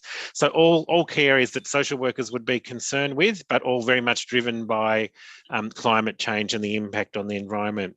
In the examples from my own country in Australia, just in the last year, we've had massive floods driven by unprecedented levels of rain, which have destroyed people's houses, dislocated people, and then in the period after that, we then see massive impacts on people's mental health and well-being. So really important areas for social workers to look at. Similarly, in my own country, bushfires that have had similar effects, destroying people's homes and livelihoods, and then having a very, very long-term social consequence for those people. So, I guess in summary, as social workers, we're really concerned with social justice. And we can very much see social justice links to environmental justice. And so we have that ethical responsibility to promote environmental justice because of the impacts of the environment on the physical and mental well-being of people. So for something like climate-related disasters, social work has a really key role in prevention, and obviously around things like building resilient communities, raising awareness around environmental issues. In the initial response, such as addressing the physical and mental health impacts for people, and in the really longer term recovery that comes from environment-driven issues, such as addressing those ongoing social impacts and the need to rebuild communities. So thank you. Thank you very much, Dr. Rose. Due to the time limitation, we might be able to just do one round of questions for all the panelists. So allow me to invite Ms. Tan Ta, and please address the question. Can you share an insight into the state of the environment in the Mekong region? What are some of the major environmental challenges currently faced by the region? Do you hear me? Thank you very much for inviting me. And yes, of course, when we talk about the Mekong, Greater Mekong Steppe region or Mekong Steppe region, we need to talk about the Mekong River and our Mekong River basin. Our Mekong River basin is the source of the livelihood for over 66 million people, and our Mekong River is also one of the area with richest one of the richest area of biodiversity in the world. So we could be proud of that. But right now, I think that our Steppe region is under the threat of the environmental degradation compounded by climate change. So there are a lot of drivers for that, especially like the unsustainable production of the hydroelectricity from building dam and agriculture activity, mining, logging. So a lot of things are going on in the river. So it is very difficult to pinpoint, because one environment is a very wide issue, which includes the wind, land, air, water. So we are facing all the environmental problem in the region. Of course, like the one problem from the Mekong River, the change of the Mekong River, water pollution, change of the hydrology. These are these things have the cascading effect to the other environmental issue as well. So just to pinpoint is like the major causes is like we have to talk about the dam building, and which causes the change of the hydrology in the region. So it has the implication for a lot of the especially in the upper part of the basin. Dry season flows are increasing, and also but on the one hand, the flood season flows are decreasing. So it has implication for the water quality and also the loss of wetland and loss of diversity, biodiversity. So now also we have a lot of problem. Another thing is that I think that in the previous presentation, one of the items already point out that we are experiencing frequent climate change, frequent natural disasters such as like the drought, flood, frequent. So in the Mekong region, if we go back since 2019 to 2022, we have 4 consecutive years of drought, which is very, which is very depressing, which impact to the local livelihood of the farmers. In Tonle Sap, it reached the record low in 2022. So in 2023, it has the rainfall, but we still need to wait and see. And then another thing is about the air pollution, right? Now, I think that even in Thailand, we have the PM 2.5 posing a serious threat to the human security, right? And then in Thailand, I think that even in the from January to the March, over 1.32 million people reported about the sickness because of air pollution. So that issue is not only just in Thailand, it's also in Vietnam. I think that they are PM 2.5 concentration is like the 1.9 higher than the recommendation of the WHO. So this similar pattern is seen in our region. And then of course we have another one is about the plastic waste, usage of plastic waste. So which has a lot of I think that since the COVID-19 and single plastic use and a lot of things are very, very began start in our region, and now they say that Mekong has the damming, the Mekong dam. Mekong is the place of the waste dam.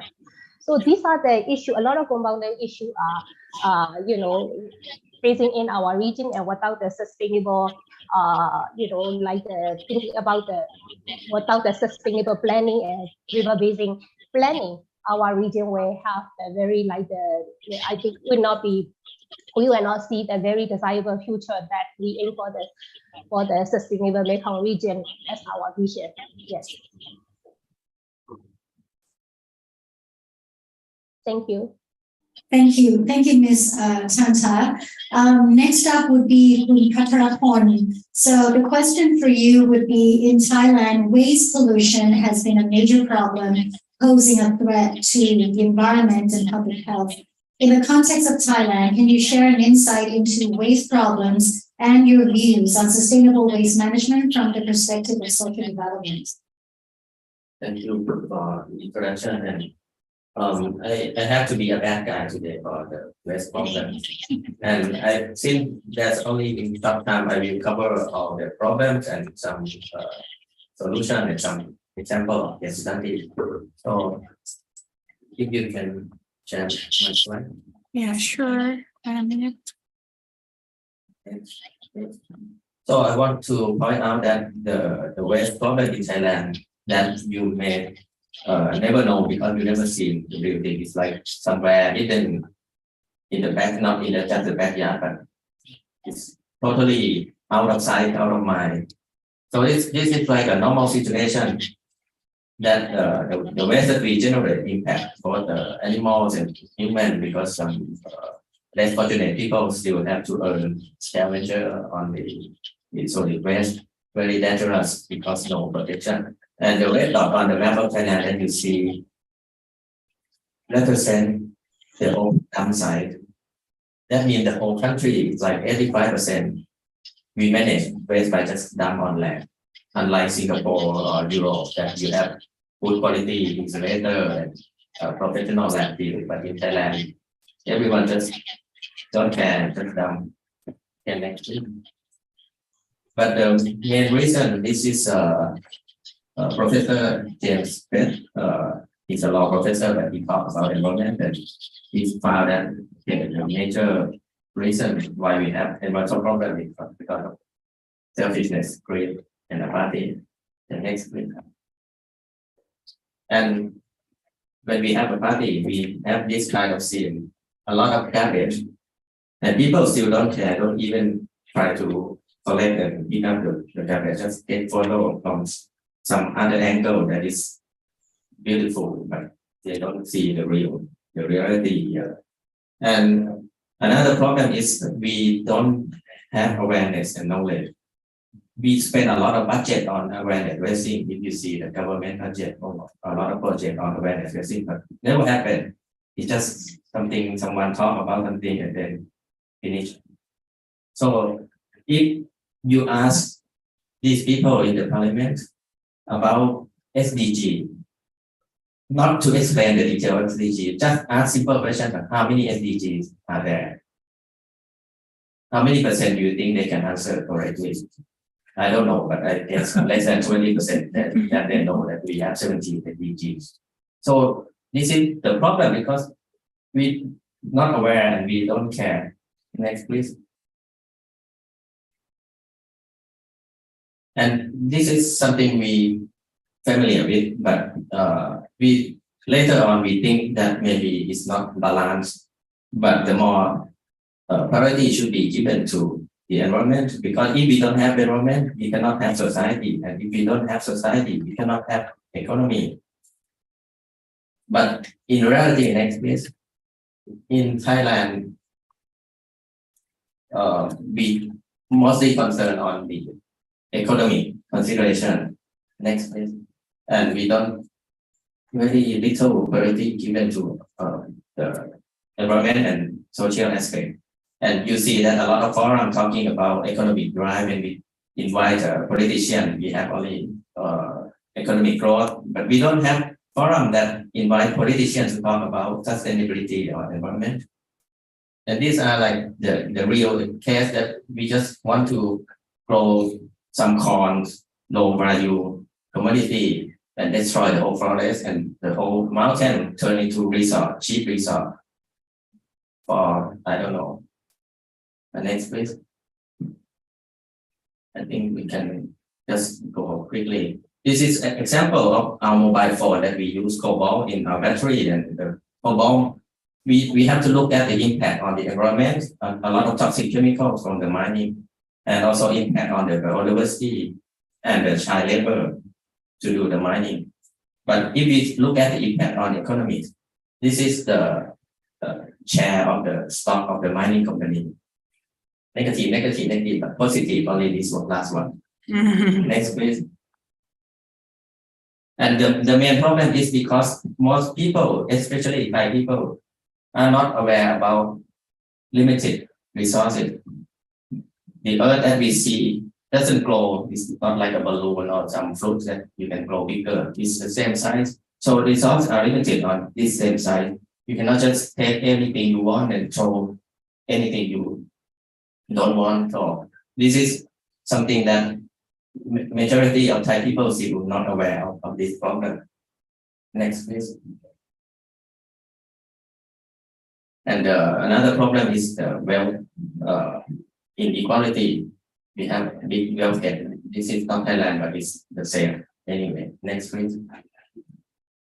And focus on the waste issue, that when we talk about waste and the first solution always come up with, oh, we can do recycle, we can recycling, and we never thought about reduce and reuse, which is the prevention. This is it's like when you're sick and you go to the hospital and the doctor find a way to treat you. But is it better if you exercise and eat good quality food to prevent sickness from the beginning? It's the same that you don't use plastic bottle, you can use your own mug like this, your own tumbler, and you fill the water. Then we don't have to think about how to separate this plastic bottle or recycling. It's nothing. Next, please. Yeah, so it's like this. We talk about recycling, but we never think about why do we need plastic production from the beginning and overconsumption. Okay, and for this is the problem already. So I'll give you some more example, like to be involved in the community. I have a good example of Koh Yao in Phang Nga province, a famous tourist attraction, Koh Yao.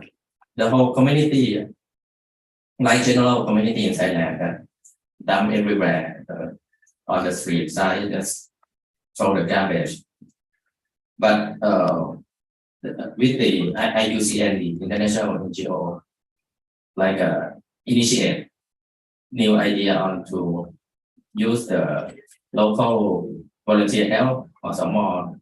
So these people are the mechanism to drive the whole communities, try to understand what type of waste that can be recycled. But that's not the end, because people do this all the time, but it fails. But the key success factor is that make it more sustainable financially, because other projects fail, because when you separate waste and then there's no downstream, no destination where to go, especially on the island, the transportation by ferry is very expensive. So with this project, they can solve the problem of transportation, and the final recycler who can take the waste and the money can flow, and it make it the whole system sustain. And this is an example from Rayong province, where the community got supported directly from the recycler. So you don't need the middleman, the trader in between. The plastic recycler provide the equipment needed for communities, and they imagine if you get the you can sell directly to the recycler, the margin, the price is much better, so they have enough to run the operation. Okay, and lastly, I would like to make it clear that to answer your question about can we prevent climate change, that I want to say that probably not, because climate has already changed, but we can slow it down. Maybe some adapt ourselves to the new climate and try to care about the less fortunate people, like many of you already covered. So the maybe just the last one, next one. Just to point out that this is called the donut economy. I think is proposed by the Dutch researcher or professor, but it's actually similar to the concept of sufficiency economy by the Jim Ramanai, because we focus on the middle part, moderation, something not too extreme. So if you see the green ring, that's something that we should be in between this green area. If we say that, oh, we have limited resource, so we don't use resource, we just save everything, turn off the water, turn off the lights, what will happen? It's good for the environment, but it's bad for the people. Because if we save too much, we cannot provide education to kids, we cannot provide healthcare to people. But if we consume too much, if we say that, oh, all the school must be air conditioned, then we have problem of climate change and we have to burn the fossil fuel to run this school. So something in between is the best. And that's all I want to say about that. Thank you. Thank you, Mr. Pepper. And lastly, we want to hear from Mr. Taskin, from the children's perspective, obviously, because you're working for Save the Children. So how are they experiencing climate change in Asia? And maybe you can also talk about what would enable changes to make a better, greener, more just planet for the children from the social development perspectives. Thank you. I'll keep it short in the interest of time. Last year, we conducted a study in which we interviewed 30,000 children across Asia and 50,000 worldwide, where we found out that children are at the extreme end of climate impacts. I mean, it impacts them higher than most adults, and it will continue to impact them more because they have probably have more life expectancy than many of us right now. So Save the Children's analysis shows that as many as 348 million children in Asia, mostly in the ASEAN region, face the double threat of climate risk and poverty. The climate emergency and inequality are two sides of the same coin. The increasing frequency and severity of rapid and slow onset disasters due to climate emergency is likely to push these children further into poverty in the years between now and 2050. So the first kind of impact that the climate emergency is delivering is having profound impact on children's lives. The climate emergency is directly impacting their right to education, health, and protection. Many have experienced impacts of higher heat waves, colder winters, drought storms, floods, including crop failure and food insecurity across nations. Secondly, children care deeply about inequality and see the damage it is causing. Children we spoke to established connections between economic inequality and access to health, education, and basic amenities. They also highlighted how poverty and inequality are drivers behind other social impacts like child marriage, child labor, and prevalence of crime, abuse, and exploitation as a result of this. Some even stated that they had to change their homes as many as 3 to 5 times during their short lifespan of, let's say, 8 to 10 years because of climate change. And every time they change their location, the quality of life generally goes down. In terms of solutions, I think investment in children is something that Save the Children advocates for very strongly, mostly to make sure that education is provided free of cost and with quality. Universal health coverage covers everyone, and at the point of use, there is no user fees. And lastly, to ensure that protection is there for every child, along with social protection to make sure that children who are facing the impact of climate change has a buffer through the child-sensitive social protection that they can fall back on. I'll leave it there. Thank you.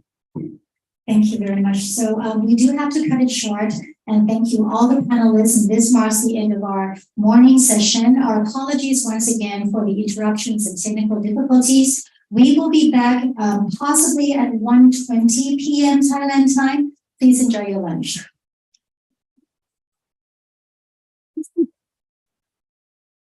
Wow, no sad. Survive the thirst. จะไป ไม่เป็นไรมันเป็นเรื่องปกติ มันไม่ปกติ อะไรที่มัน run smoothly แต่มันควรจะ smoothly กว่านี้ เวลากินข้าว ไม่มีเวลาเดียว ยังไม่ค่อยสมูทแต่ว่าโอเคเลย ใช่ มันอยู่ที่เราต้องแก้ปัญหาเฉพาะหน้าไม่เป็นไรทุกคนเข้าใจ แชร์ในซูม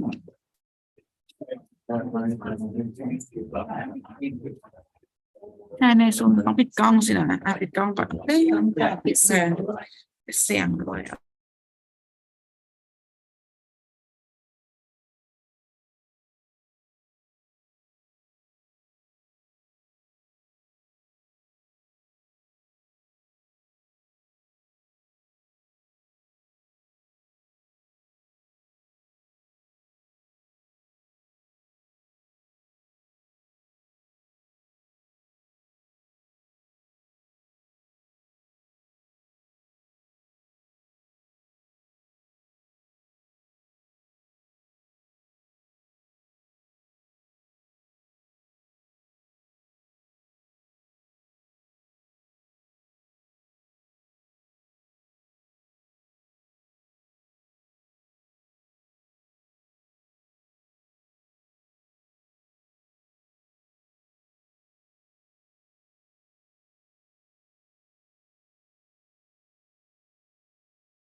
และทำให้ค่าบริการเป็นเรื่องเข้าถึงง่ายนี่คือแนวคิดใหม่ในการดูแลสุขภาพโรงพยาบาลรวมใจรัก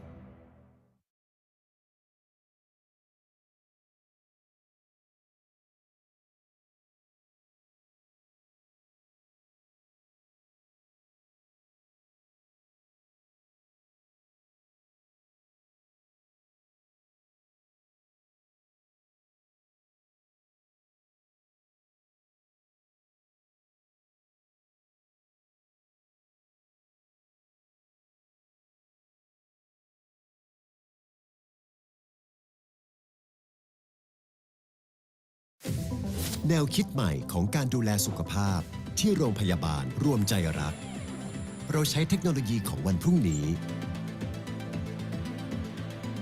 รวมทีมแพทย์เฉพาะทางร่วมออกแบบการรักษา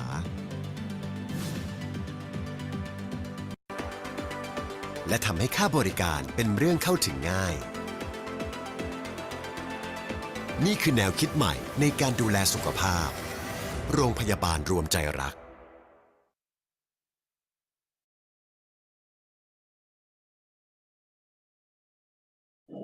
สวัสดีครับ ในห้องประชุมได้ยินไหมค แน รั ว บ คิดใหม่ของการดูแลสุขภาพที่โรงพยาบาลรวมใจรัก เราใช้เทคโนโลยีของวันพรุ่งนี้ ในห้องประชุมได้ยินผมไหมค ร รับ วมทีมแพทย์เฉพาะทางร่วมออกแบบการรักษา และทำให้ค่าบริการเป็นเรื่องเข้าถึงง่าย รบกวนปิด นี่คือ ไอ แนวคิด วิดีโอก่อนก็ได้ครับ ดูแลสุขภาพ เดี๋ยวก่อน โรงพยาบาล ได้ยิน รวม เสียงวิดีโอชัดเจนครับผม ปิดเสียง ปิดก่อนเลยก็ได้ โอเคไปแล้วครับพี่ปิดวิดีโอแล้วครับ ครับลองต้องไปเลือกไดเวอร์ครับไดเวอร์เสียงไมค์เป็นซาวการ์ดก่อน ไดเวอร์มันเป็นซับมา ไดเวอร์ตรงไมค์อะครับ audio setting ใช่เลือกเป็นไดเวอร์ของซาวการ์ดนะครับ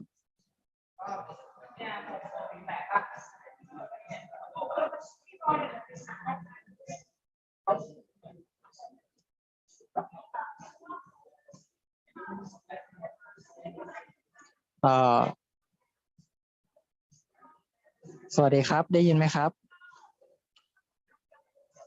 ผมยังไม่ได้ยินนะ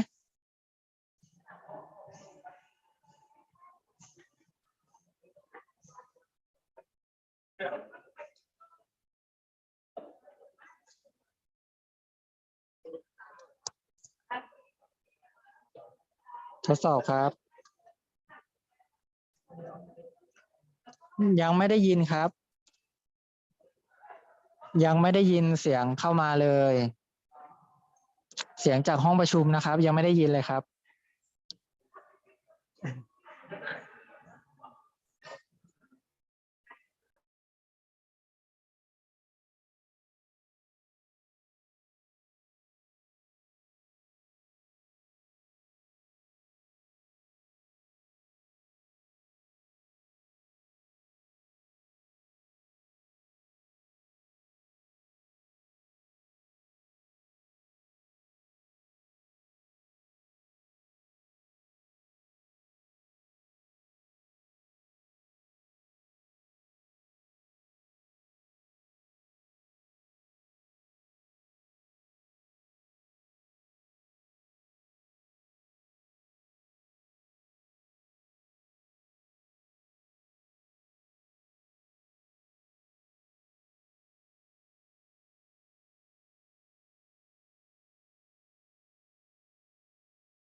เปิดแล้วครับสวัสดีครับผมครับช่วงนี้เป็นช่วงพักเบรกพักทานอาหารนะครับผม อีกสักประมาณบ่ายโมง ครับ 15 นาที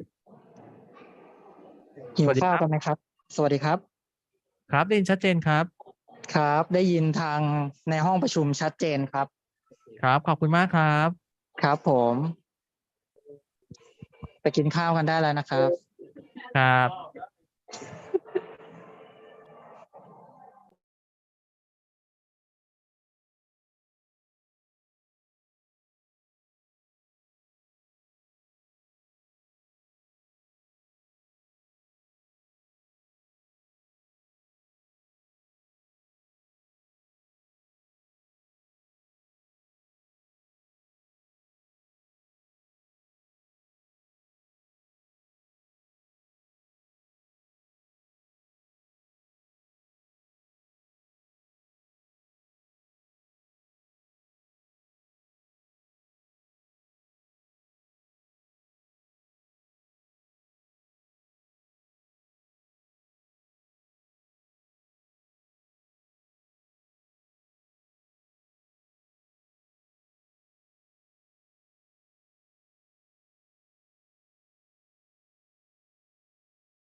Okay, so welcome back. Hope you had a good lunch. In this session, we're going to be listening to a talk on how can social workers help save the environment, given there is still an existing gap in many people's understanding of the interconnection between the environment and social work. In this session, we will further highlight the interconnectedness, why social workers have to care about the environment, and most importantly, how they can help save the environment. So let me start by introducing our speakers. First up, we have Dr. Tan Ngo Tiong, who is a professor and former dean at the Singapore University of Social Sciences. He was also vice dean at National University of Singapore. Dr. Tan teaching and research interest is in family, social work, models of social work practice, and disaster management. Dr. Tan has also received a number of awards, including Pioneer Social Worker Award, International Consortium for Social Development Asia Pacific Presidential Award, and the Distinguished Leadership Award for Internationals from University of Minnesota. We also have with us on site Dr. Anthony Pramuwanratana, who is the Deputy Executive Director of the ASEAN Center for Sustainable Development and Studies Dialogue, or the ACSDSD. He manages the research and studies component of the center, as well as his circular economy project. He was also a lecturer at the Institute for Population and Social Research at Mahidol University. He also joined the United Nations Development Program and manages HIV/AIDS National Prevention Program among key affected populations in the North, Northeast, and the South. He's now an advisor to the Employers Confederation of Thailand, or ECOT, and a founding board member of the Thai National AIDS Foundation. And also joining via a recorded video, we have Ms. Lucy Sao. If I mispronounce that, I truly apologize, who is a dual degree MSW MPH student at the University of Maryland School of Social Work and Johns Hopkins University School of Public Health. Lucy served as a Peace Corps volunteer in northern Thailand, where she worked with the local public health department and community schools on zero waste and One Health initiatives. It was through this experience that she found her passion and decided to pursue a career in international climate justice work. So welcome, everybody. So we're going to start with Dr. Tan. As a professional social worker and as an ASEAN citizen who lives in Singapore and frequently travels across Southeast Asia, do you think social workers have done enough to address or mitigate the impact of environmental problems? I think it's a loaded question. If I answer both ways, you can shoot me. So I say yes and no. What can social workers do? I think yes, they can do a lot and they can do more. ASEAN is very diverse, and I think we are increasingly knowing how to be more green in our approach, and raising consciousness, saving Gaia, and the contribution of social work should be seen as a team effort with other professionals. So I think sometimes social workers have the mentality that we can save the world, but not by ourselves. You know, it takes many hands to clap and to change. So I believe that yes, we can do more, and it should be collaborative. And social workers, by their definition, is very environmentally conscious, because people and environment interact for the human well-being. And therefore, we should have conducive environment for human growth and socio-economic development. So the other side of the coin is that no, social workers can do better, do differently. And I think we are coming into an age where people's awareness can be raised to a higher level. especially the young people. They are more environmentally conscious. But young people have a ironical approach in that they order a lot of things online and the packagings come and then they throw away the package. It's not really very environmentally friendly. There is a disconnect between idealism and action. And I believe that that's where social workers involved in advocacy can actually go down to the individual level, to community level, to resolve some of this inconsistency. And we need perseverance because change doesn't come so fast, and change will come, I hope, in our lifetime. Thank you. Thank you, Dr. Tan. So Ms. Lucy is joining via a recorded video. So this is the first question we asked her. Given her multidisciplinary academic background, such as in sociology of law, criminology and deviance, in public health, and currently in social work, and given her volunteering experience in Thailand, how does she think these disciplines can be integrated and applied to development and environmental work in Thailand and or Southeast Asia? So here's her response to the question. Well, first and foremost, Thailand holds a very special place in my heart because that's actually where I discovered my interest and my passion for working in the climate change field. It's there that I really understood how our external environment can really impact our health and our well-being in wide-ranging ways. For instance, during burning season every year, I would get really sick from the air pollution. And well, first and foremost, Thailand holds a very special place in my heart because that's actually where I discovered my interest and my passion for working in the climate change field. It's there that I really understood how our external environment can really impact our health and our well-being in wide-ranging ways. For instance, during burning season every year, I would get really sick from the air pollution and I'd have to miss work, I'd have to go to the hospital and pay for the medical bills. And when you think about how much time is lost,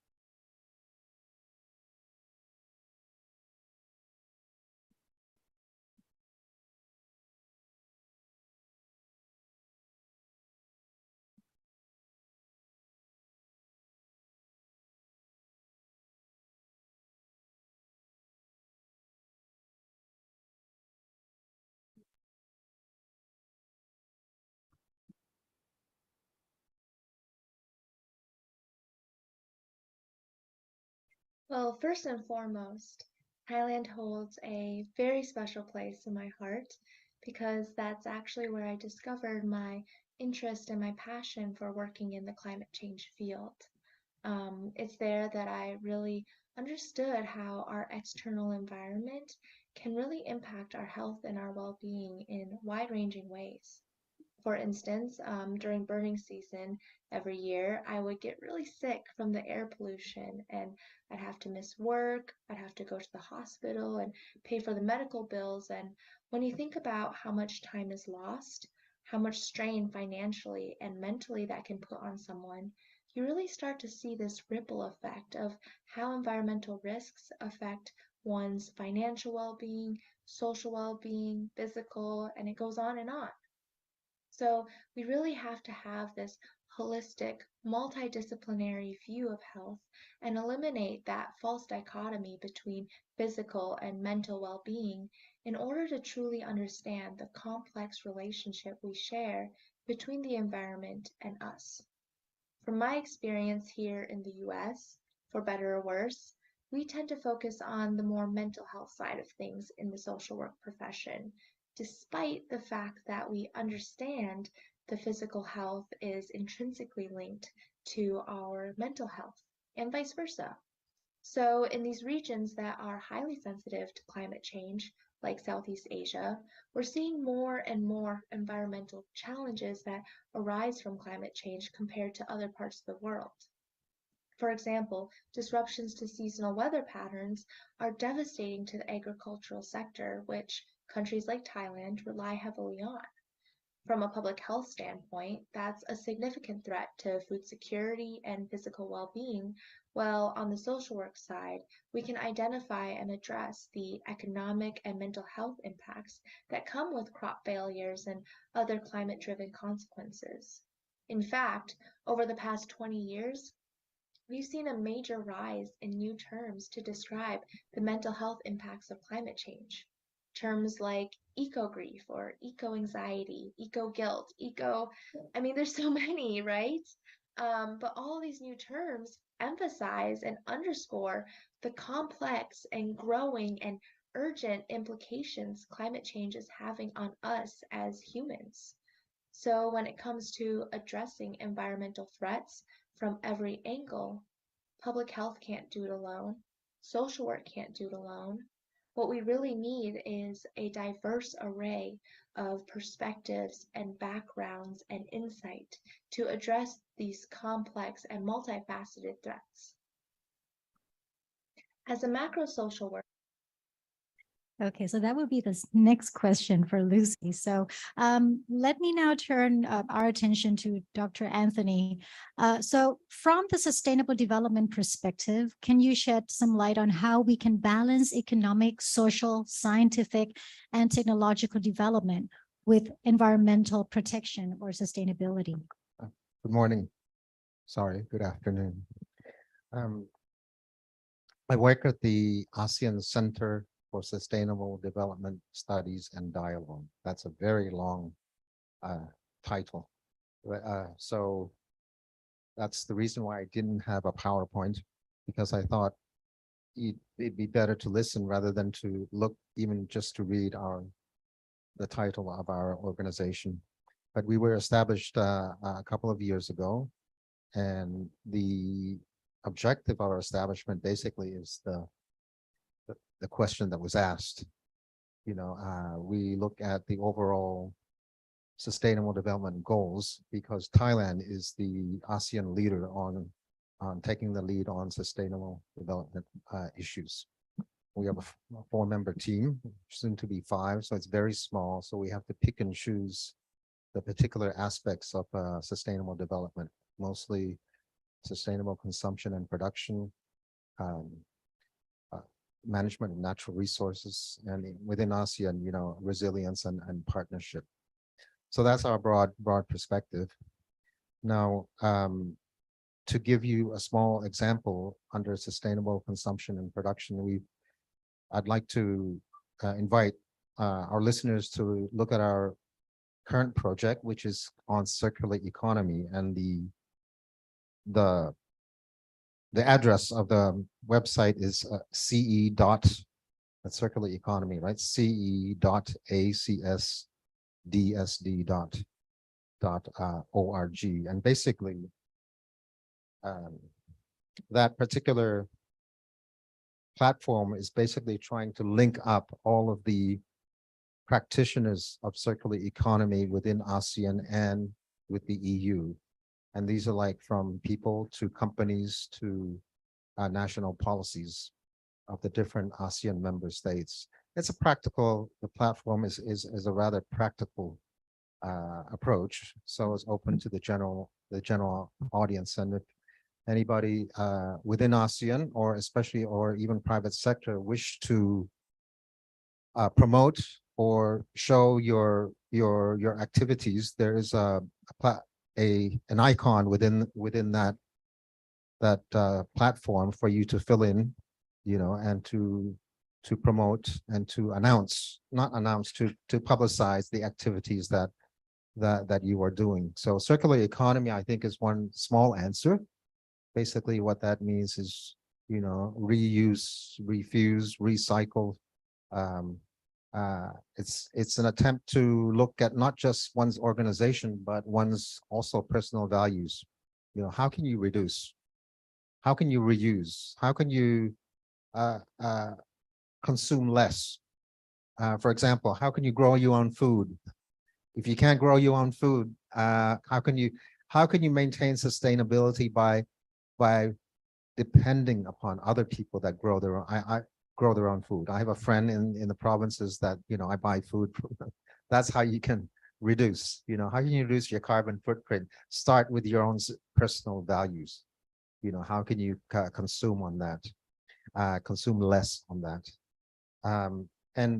But I truly believe that social work has a great contribution, because if you're going to promote social and economic equalities, if you're going to ensure the dignity of the worth of the person, or promoting sustainable communities and sensitive development, or the well-being through sustainable human relationships, nobody knows better than the large numbers of social workers around the world. Nobody knows better than you, because you are at the forefront. You can see the interconnections. You can see the holistic development of how we can move ahead. There's nobody better. I can't see anything, you know, because you are where where it's at. And I think the answer lies with the whole social worker communities, you know, and at the global level and at the community level. So I'll just stop there. Thank you. Thank you, Dr. Anthony. We also asked Ms. Lucy if she can share how what she has gained from her social work studies can be applied to the environmental work. And here's her response.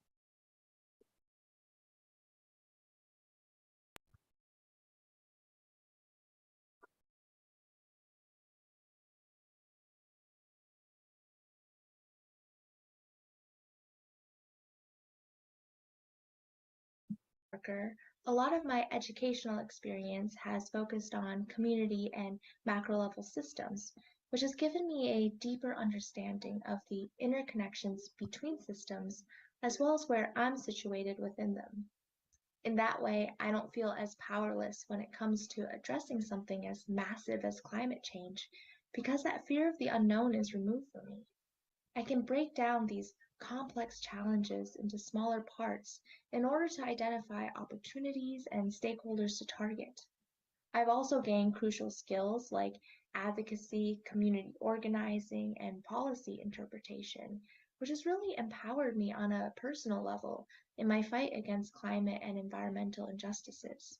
And not only does it empower me, but social work has also taught me to identify the inherent power and strengths within each and every person. I've learned that adapting a strengths-based approach is especially crucial in this field, because the fight against climate change and environmental injustices can sometimes be really disheartening and difficult, especially since those who bear the greatest burdens often have the least power or influence. But that's not to say they don't have any power or assets or strengths or resources.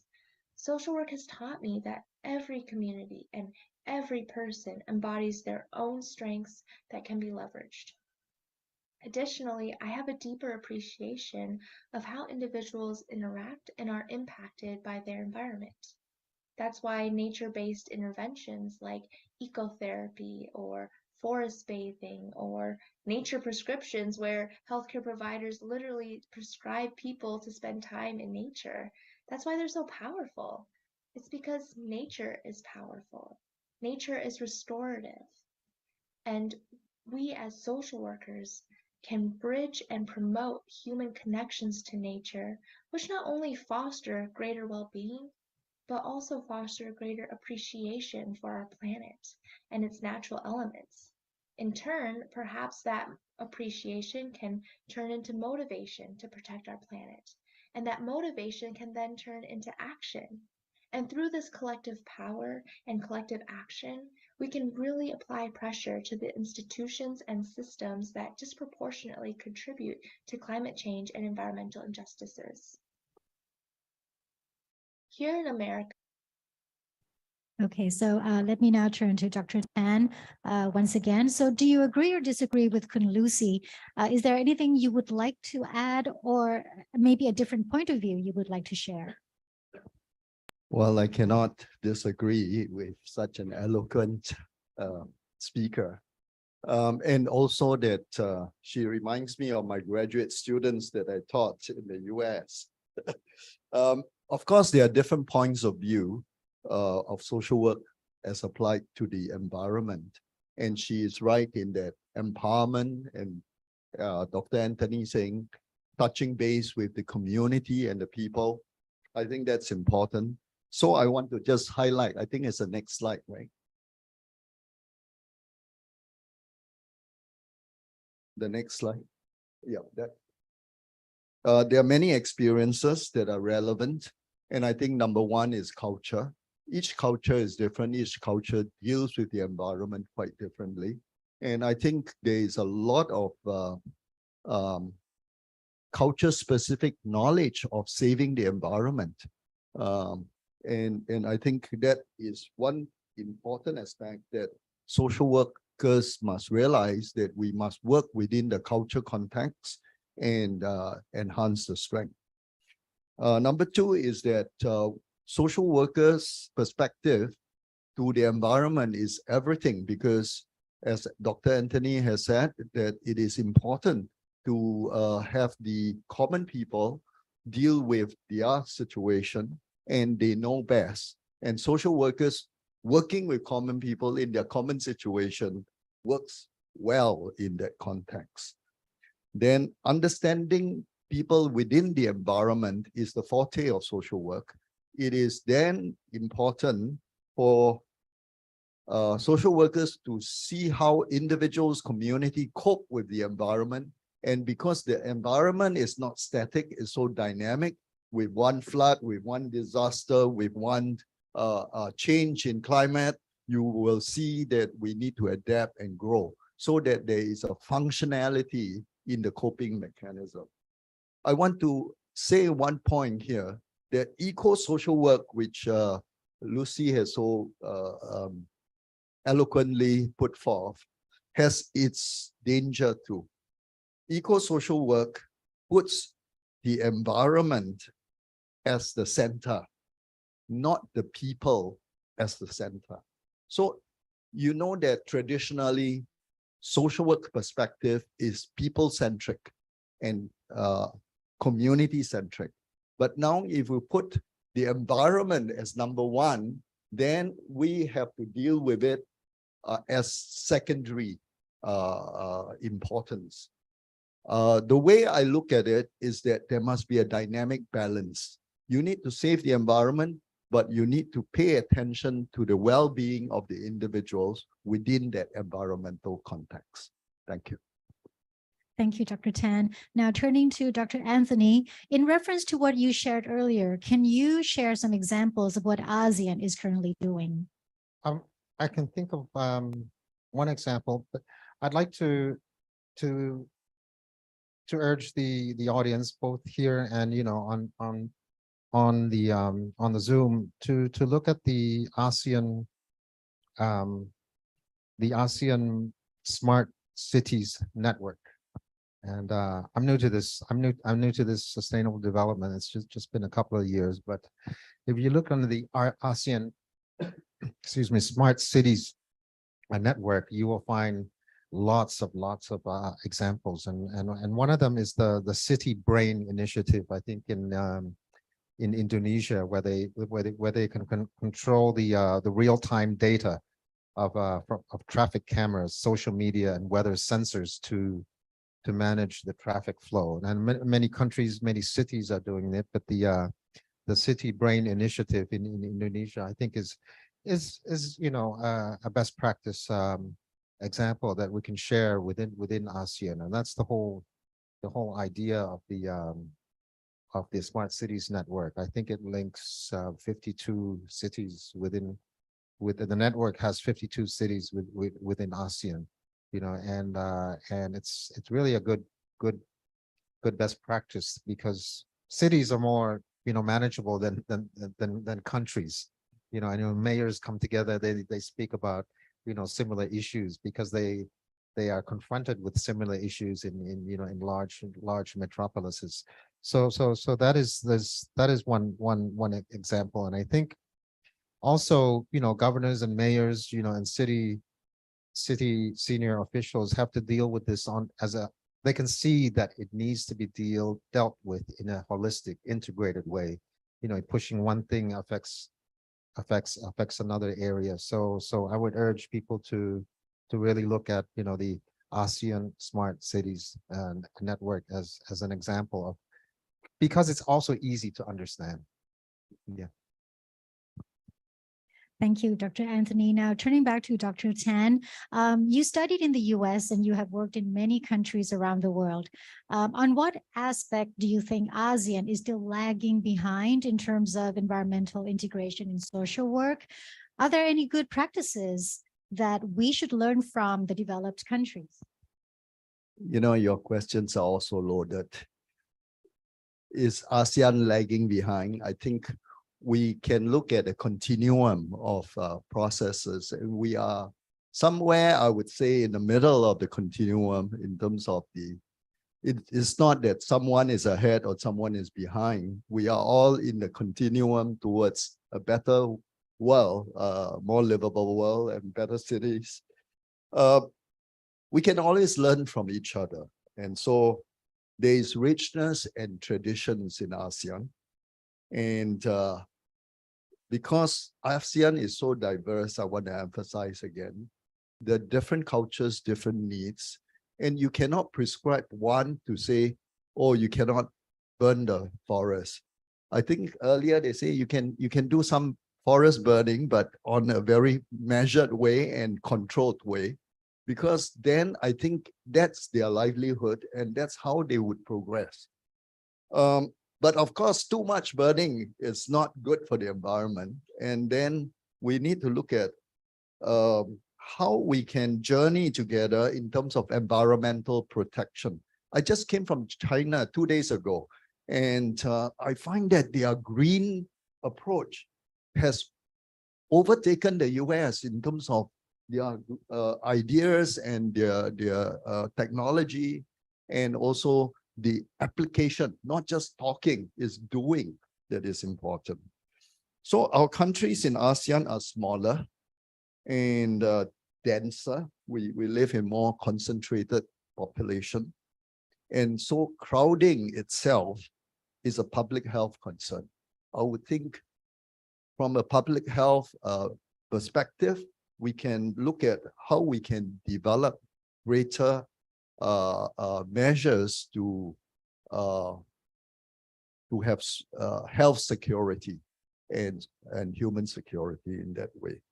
And so there are problems in ASEAN that we do not deny, but they become opportunities for change. As I look at it, when you were in Myanmar 10 years ago, to get a handphone is so difficult, and now everybody carries handphone, and nobody uses the public telephone line anymore. And so I think when there are problems in a developing area, you can leapfrog and not deal with the mistakes of the developed world. And you can actually transform ourselves into more livable environment and situation. So I think I have gone around your question, I thought, in a more clever way. Truly, it was. Thank you, Dr. Tan. So we also asked Lucy how she would like to explain to social workers about why they have to care about the environment. Here's her response. Justice, equity, and service are all a part of our National Code of Ethics.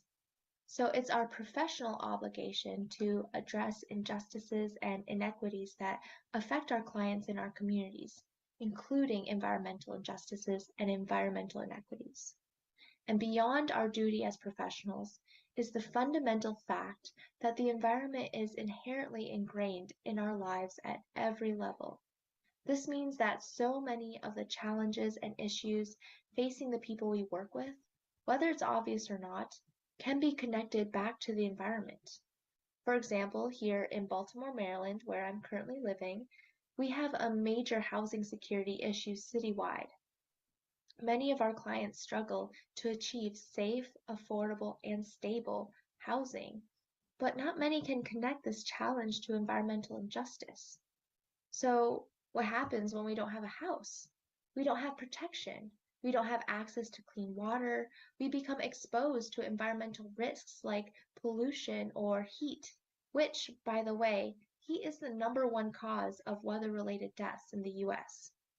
So on top of all of that, the people who are most likely to suffer, housing insecurity, environmental threats, and so forth, are the same ones who have already been socially and economically marginalized, which is where that injustice piece comes in. So if we take this example and apply that same thinking to the vast array of challenges that our clients and communities face, we as social workers can then acknowledge and appreciate how the environment impacts people and communities. And in turn, we can be better able to serve others. And that impact goes both ways. As I've mentioned before, social workers can also leverage the benefits of the environment, which are equally as wide-ranging.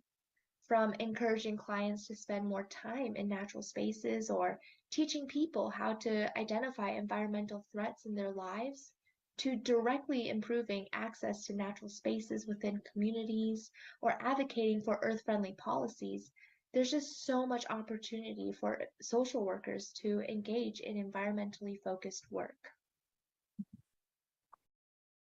All right, and now let me turn to Dr. Tan once again. In the academic world, is this eco-social work and its relevant areas being touched by the instructors or professors?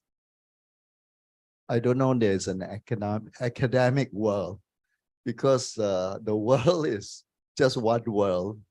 And we often say academics live in the ivory tower, but I believe in social work that academics, practitioners, researchers must work together. And in fact, they can be the same people. So I believe the eco-social work is relevant in every sector, whether it's education or practice or research. And green social work needs greater emphasis. I will talk a little bit about green social work in the next round, but I think social education, and there are social work educators here, need to take a lead in terms of knowing where the field is going and, sustainable development, green social work, the eco-centric approach has gained greater prominence and is important. And then practitioners are reflecting and needs collaboration. And the greatest collaboration is not with the academic world, but with the people living on the ground. And you collaborate to know how we can venture in to new fields. And I think this morning, the area of disaster preparedness, disaster intervention, because climate change has affected the whole environment, and we need to work together as one team. Thank you so much. We asked one last question to Ms. Lucy, if she can recommend universities in ASEAN that offer social work courses. What would she recommend them in terms of environmental integration in social work? First, I would recommend that universities start early and name it explicitly. By that, I mean these topics and discussions should be introduced as early as possible in one's education because it is such a fundamental and intertwining part of our lives. We talk about social systems, familial systems, justice systems, but we also need to be inclusive of environmental systems, which are, of course, interconnected with everything else. And naming it explicitly helps to draw the connections between an individual's or a community's well-being and the environment because a lot of times it isn't really apparent or obvious. We should be training aspiring social workers to not only be capable of identifying environmental or climate injustices as what they truly are, but to also identify the risk factors like location, age, income level, gender, so on and so forth, that may make an individual especially vulnerable to environmental threats. In turn, we can also empower our clients and communities to identify and address these same threats as well. And then on a more macro level, I think it's important for people to understand the history and policies and context that explain why things are the way that they are. Because the history of environmental injustice is a history that overlaps with many of the social injustices that we see today. And in my opinion, we cannot be talking about social injustices without talking about environmental injustices, which unfortunately can be overlooked or underappreciated. This is especially critical for the social work profession because when we think of social work, we don't necessarily think of climate or environmental work. But I always like to say, you don't know what you don't know. And if students and aspiring social workers don't know that this is a space they can take action in, then we're missing massive opportunities and critically needed social work leaders in this space. ขอบคุณมากค่ะ So let me now turn to Dr. Anthony for a last question for this session. How can social workers help save the environment? These are very broad and difficult questions, but I do believe that, well, first of all, I do believe that since the last decade or so, from the global agenda of social work, I think you are the leaders on this. And as the ASEAN training on social work is part of the ASEAN bureaucracy, okay? Bureaucracy, which means people who don't have frontline encompassing experience as social workers do. They're bureaucrats. You know, we have to show them the way to, and I think the global agenda of as I understand it, the International Federation of Social Workers that was established, you know, about well, I think about 10 or so years ago, is for me illuminating and inspiring, you know, contributing to, you know, partnerships, you know, action, facilitating regional cooperation, policy, developing ethical statements and policies that enhance best practice, social best practice in your work. And as I said earlier, the 4 pillars, you know, these are really for me almost illuminating, you know, to promote social and an activist approach, promoting social and economic equalities and inequalities, you know, the dignity and worth of the person, sustainable communities, you know, environmentally sensitive development, promoting well-being through sustainable human relationships. These are moving pillars, and who best to know? You know, you have to take the lead, and I think within as within our ASEAN, I think nobody knows best on how to make this move from, as Dr. Tan said, you know, from the ground up, from actual real practical, you know, experiences. You have to make your voice heard. And as a staff member of the ASEAN Center for Sustainable Development, we can be that path. Now we don't really have, you know, a specific. We're just the pathway, and we're just the platform. So we are more than happy to. In fact, that's my job.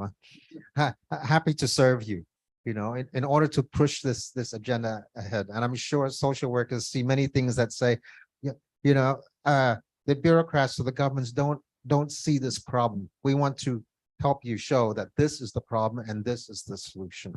Thank you. Thank you.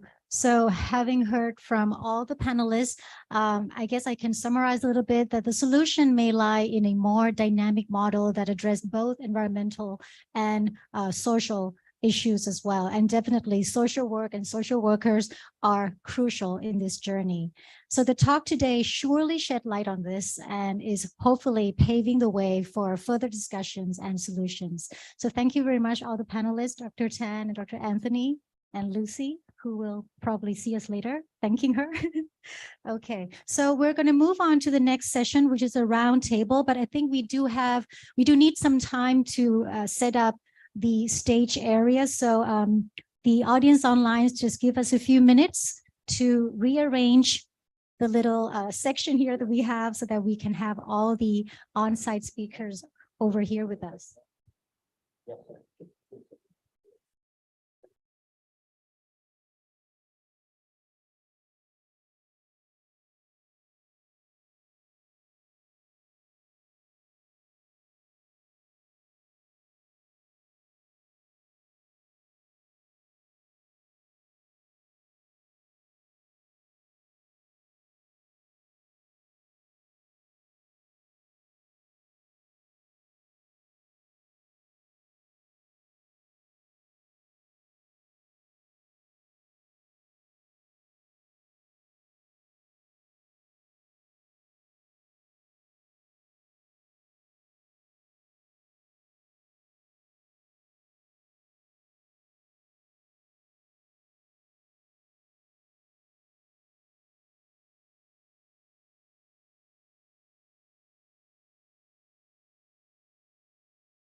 อาจจะหันหน้าไปทางกล้องนิดนึง Okay. So welcome back to our session.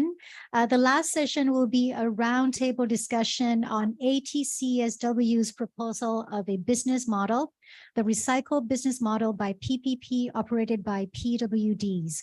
We will start off with Khun Wanna's brief introduction to the business idea. Then we will listen to views and voices from different sectors about the possibility of this model.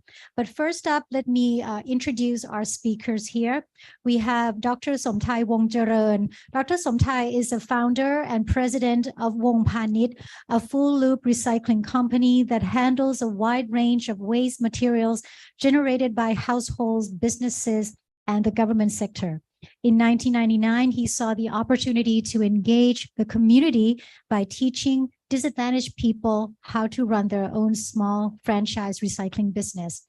As a result of that initiative, there are now over thousands of franchise branches of small to large material recovery facilities and recycling centers where Thais improve their quality of life while making a major contribution to recycling. We also have with us Mr. Sumet Ponkasha, who graduated from Khon Kaen University with a bachelor degree in engineering. He then pursued his master's in education. Mr. Sumet is a certified special needs teacher for persons with disabilities. Since 2012, he has been serving as the director of Father Ray School for Children with Special Needs. We also have Dr. Nantanut Suwarnawut online with us. Dr. Nantanut obtained doctoral degree in information science from the Indiana University in the US. She has been working in the field of disability and accessibility for 18 years now.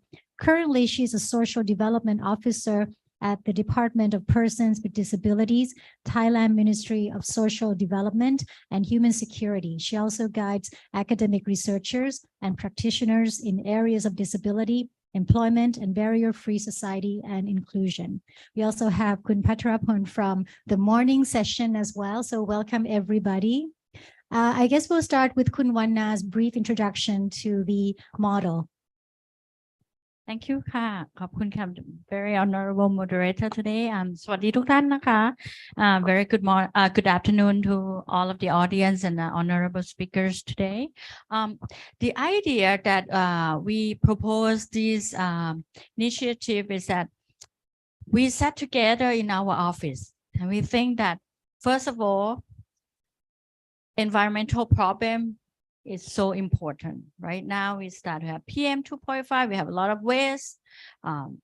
Thailand has difficulty in dealing with recycle. Recycle is some kind of symbol that in a very developed country, you can do the recycle properly. But in Thailand, it's been years. I'm in mid-40s and it's still ongoing. So we start talking about how do we deal with that. Then I had an opportunity to visit Father's Ray because I was bringing the JICA team to Chonburi, and I was impressed that how talented that the people with physical challenge could actually monitor the safety of the truck drivers to deliver gas to petrol stations. And they actually taking care of our own safeties instead of just people like us.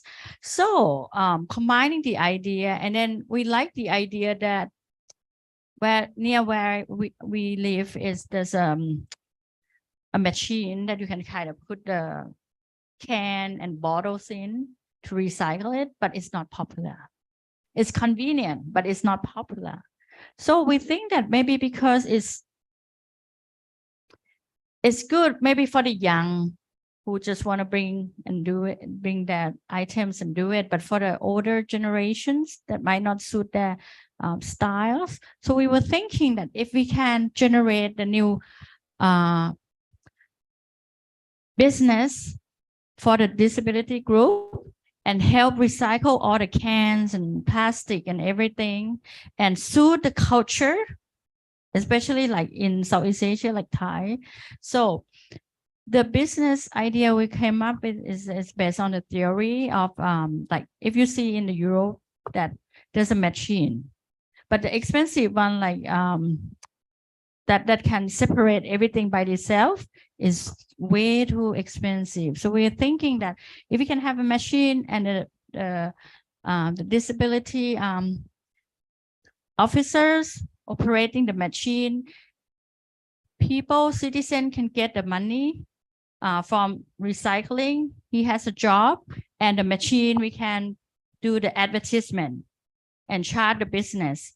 So that's the idea from the beginning. So I'm just gonna stop here and let your ideas fly for a moment. Thank you.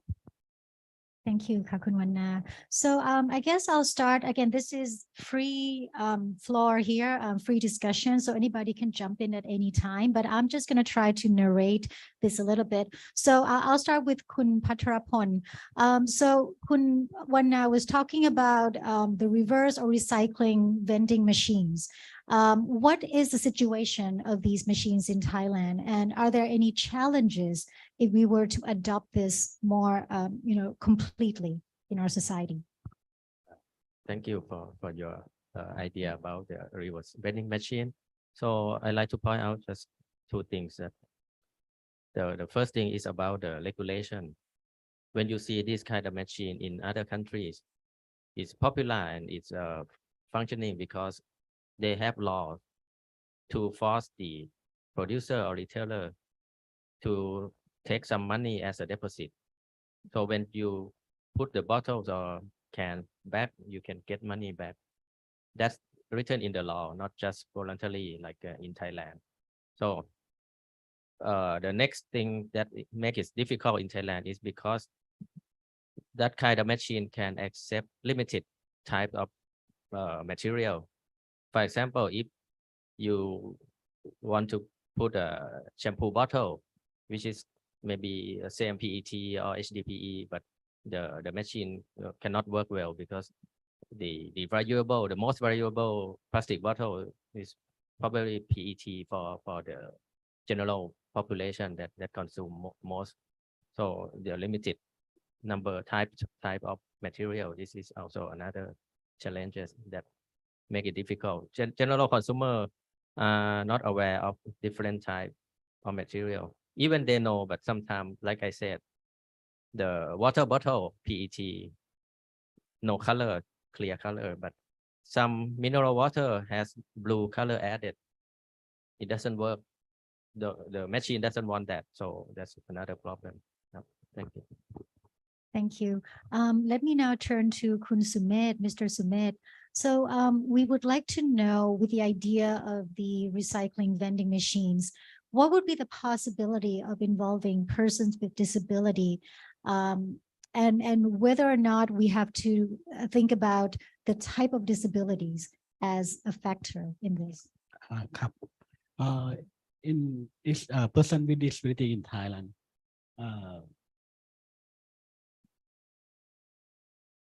the next slide come.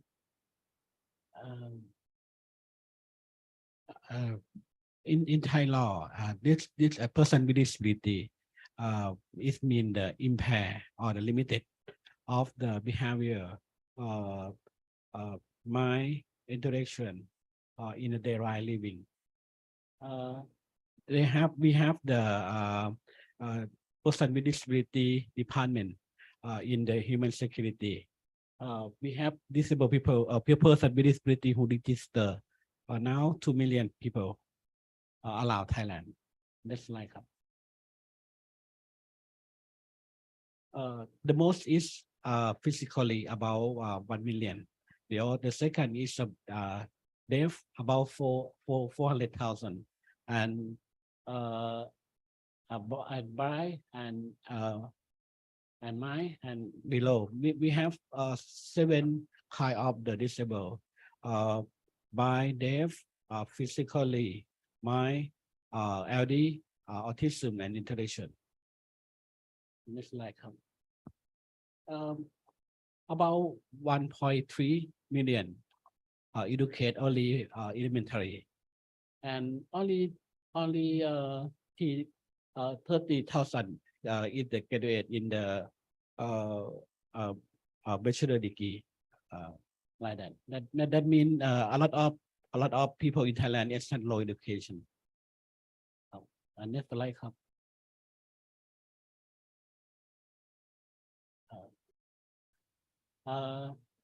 the disabled who have the person with disability who have 15 to 30 is the working age have about 855,000, but have working about 300,000, and 58,000 is a severe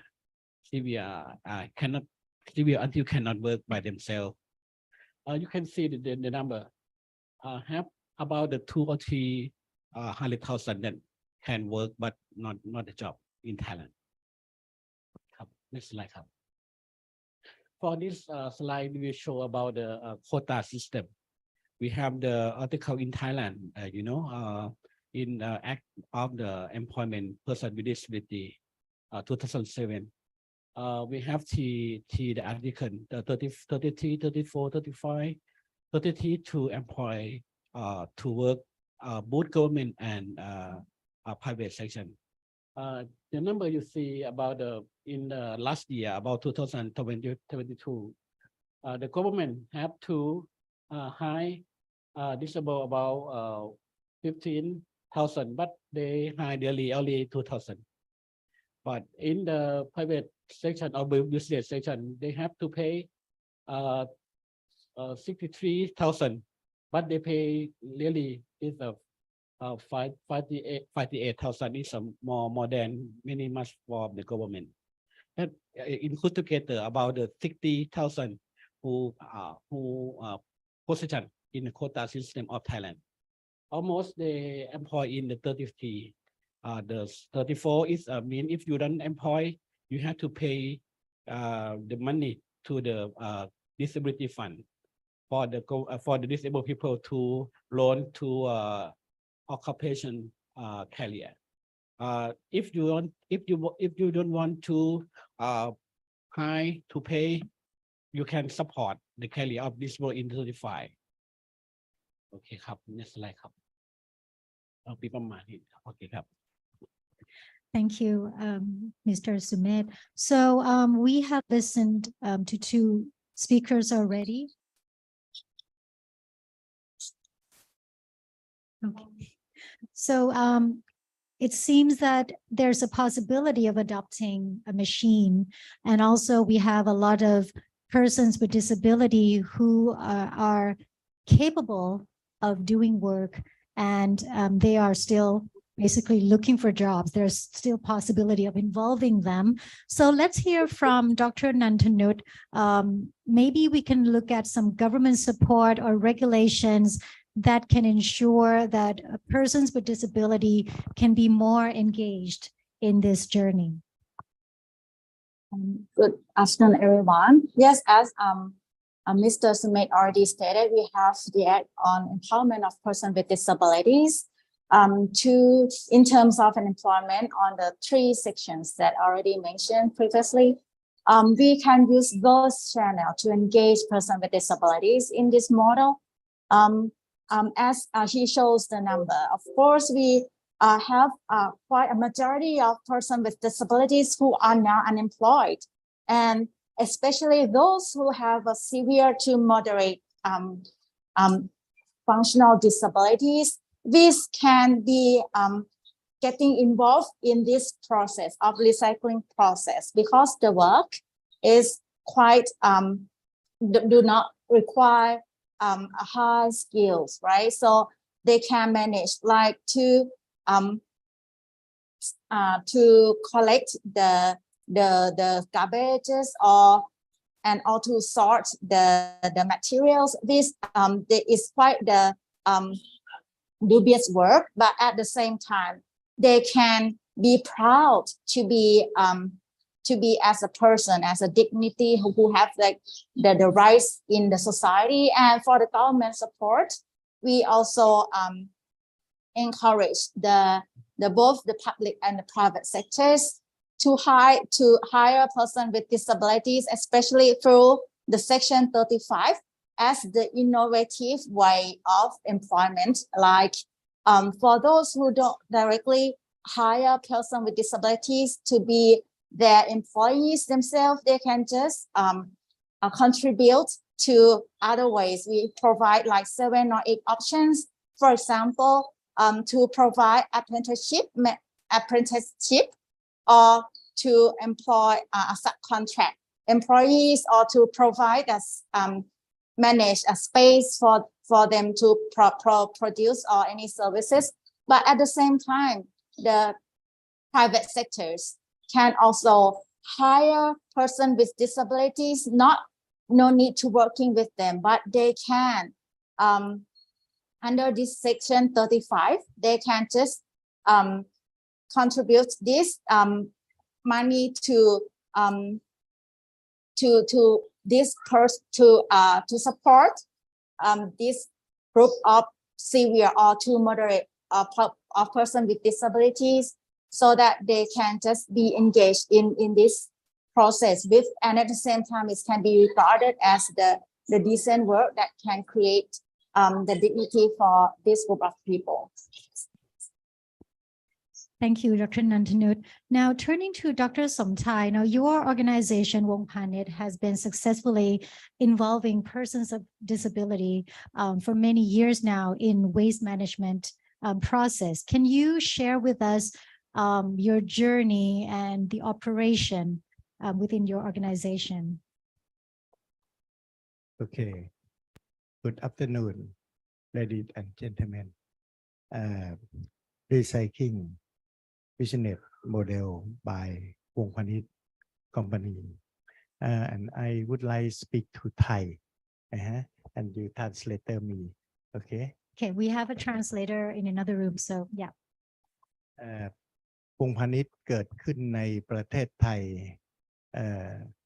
มาถึงวันนี้50 ปีแล้วที่ได้ย่างก้าวมาเริ่มต้นตั้งแต่ 2516 แล้วตอนที่เริ่มต้นวงพาณิชย์มีคนเพียง1 คน 2 คน 4 คนซึ่งเจริญเติบโตมาในปัจจุบันนี้วงพาณิชย์ค่อยๆขยับขยายงานออกไปในด้านของการรีไซเคิลการเก็บรวบรวมการแปรรูปทั้งหมดในปัจจุบันเรามีคนงานทั้งหมด 14,000 กว่าคนกับการเก็บรวบรวมวัสดุที่มาจากขยะได้ 1.5 ล้านตันต่อปี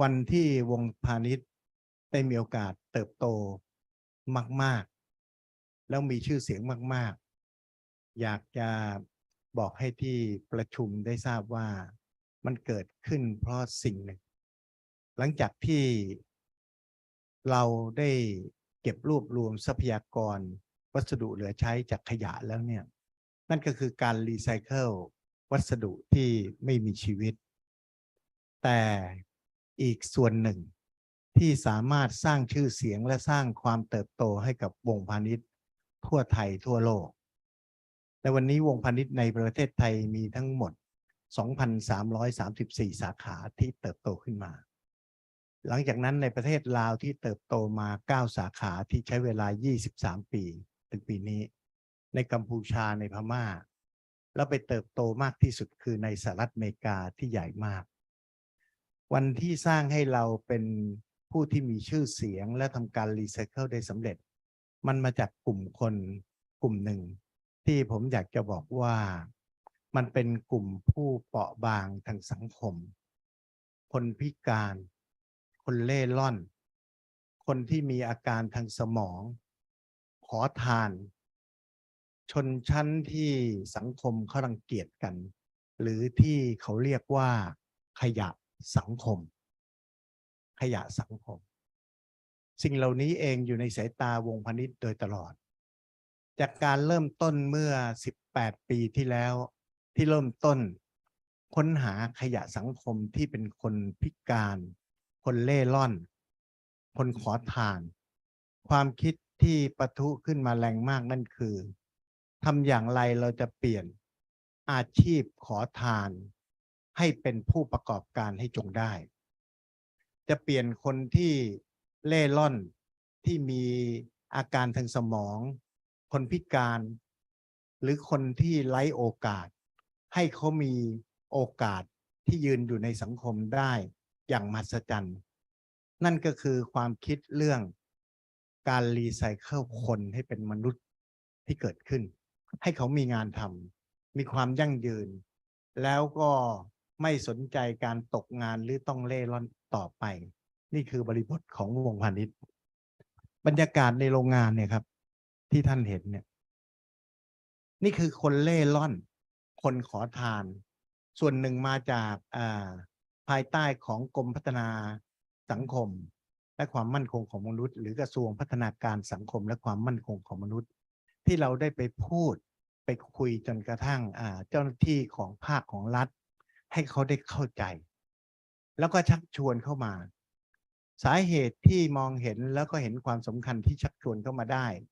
นั่นก็คือว่าเราพยายามไปเลี้ยงข้าวเลี้ยงขนมเขาที่สถานสงเคราะห์ของกรมพัฒนาสังคมที่มีหลายหน่วยงานทั่วประเทศแล้วเราก็เห็นว่าเราเอาของไปวางไว้เขาบอกว่าให้ทั้งหมดเนี่ยเข้าแถวยืนเรียงแถวตามลำดับไหลแล้วก็ให้นั่งลงรับประทานอาหารพร้อมกันรับประทานอาหารเสร็จแล้วเนี่ยให้ลุกขึ้นแล้วก็เอาจานข้าวเนี่ยไปล้างแล้วเอาจานไว้ที่หนึ่งเอาช้อนไว้ที่หนึ่งเอาซ่อมไว้ที่หนึ่งทำให้มันสะอาดเราสงสัยมากว่าทำไมเจ้าหน้าที่อย่างนี้หรือคนผู้ป่วยอย่างนี้หรือคนเล่ร่อนอย่างเงี้ยเขาสั่งคำเดียวเนี่ยเขาทำได้เลยทำไมเจ้าหน้าที่ของเราคนงานของเราหลายๆคนเราสั่งคำเดียวถึงทำไม่ได้บางทีต้องสั่งหลายๆคนหลายๆคำนี่เป็นความพิเศษอย่างที่สุดเลย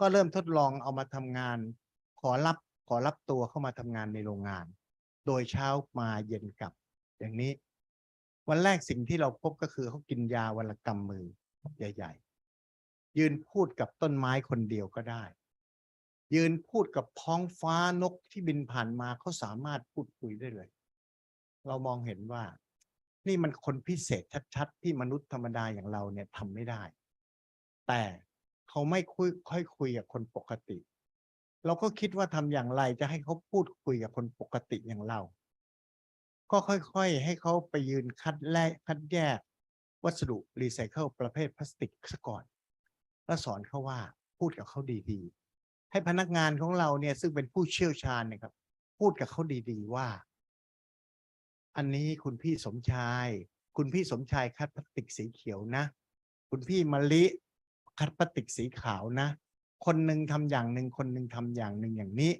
เขาก็ค่อยๆทำได้แล้วเรามีขนมเราก็แบ่งเขากินเป็นอย่างนี้เขากลับไปบ้านวันรุ่งขึ้นเขาเอาขนมมาแบ่งเรากินนี่มันอะไรปฏิสัมพันธ์ความเป็นมนุษย์เนี่ยที่มันกำลังฟื้นฟูและเกิดขึ้นเริ่มมีการยิ้มกันการพูดคุยกันจนกระทั่งจากเดือนเป็น3 เดือนเป็น6 เดือนเป็น8 เดือนเป็นปีเราก็พบว่าเขาอยู่ได้เหมือนคนปกติแต่สิ่งหนึ่งที่เราเห็นก็คือว่ายาที่เขาเคยกินเป็นกำมือหนึ่งที่ไว้สำหรับสงบสติอารมณ์ประสาทเขาเนี่ยเขาค่อยๆลดลงแล้วก็ต้องเลิกกินยาจนกระทั่งทำงานแข็งแรงมากแล้วเขาสามารถมาถึงทุกวันนี้เนี่ย3 ปีเต็มที่เขาฟื้นฟูไม่ต้องกินยาแล้วก็พูดคุยเป็นคนงานปกติเขาสามารถมาอยู่ในองค์กรของเราเหมือนพนักงานทั่วไปได้แล้วมาอาศัยอยู่ในบ้านพักของเรา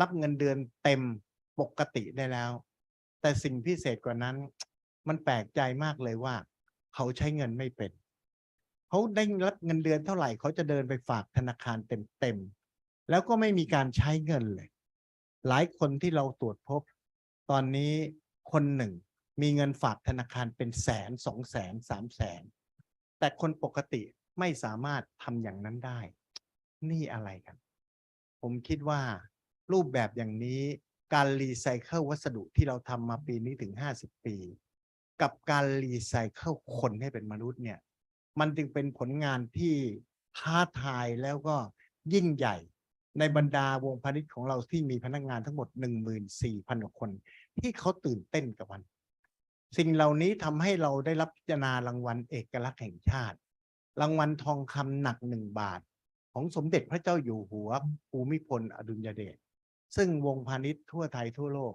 เราภาคภูมิใจมากเลยทีเดียวครับ Thank you very much. Okay, so basically, we do have the technology. We do have persons with disability who are capable of playing a part in this model. We do have laws and regulations that support the model in terms of employment for persons with disabilities. And we have seen success from the private sector, such as Wong Panit. So all the mechanisms are there for the adoption of this machine or this concept or this model. But I'd like to circle back to Mr. Pattarapon, and I would like him to comment on his basically whether merely implementing such model would be enough to really make a difference. I think we need a combination of several models because we still like many developing countries, we have income wealth, income gap, and also education gap. So some place may be suitable for this kind of model. Some in the very urban like Bangkok, maybe we with limited space, we need something else. But I would like to picture the future scenario for the recyclable material collection that can involve the PWD. For example, in the Article 35 of the law that you say like the retailers like shopping mall has to provide some space for PWD, right? But as I see regularly, it's like a space to sell lottery. So if any other day that not the first and 15 or 16 of the month, yeah, it's like empty space. What a waste of space. If we can turn that lottery selling area into recyclable material collection, then the PWD can work every day, not only 2 days a month. And also the government also making a new law on we call extended producer responsibility or EPR, and this is the law required producer to be responsible for their own packaging after consumer consume. For example, the beverage producer has to take back, set up the mechanism. They don't have to to collect all the bottle by themselves, but they can work with other people to make sure that the after consumption bottle must be returned to the recycling system. So in this kind of system in the future, maybe the producer has to work with local governments, with retailers, with many people to set up like a collection center and basic segregation sorting facility that can use the PWDs that at least not the visual impair, because segregation manually needs the visual first. And this is kind of the future scenario that I think it's possible to promote the work to support the PWD and also the environment at the same time. Thank you. So since this is an open floor, we would like to invite anybody who would like to comment or maybe make some suggestions about way forward, how we can make this model happen, where we also involve persons with disability in this waste management process. So also online, if we have anyone who would like to comment,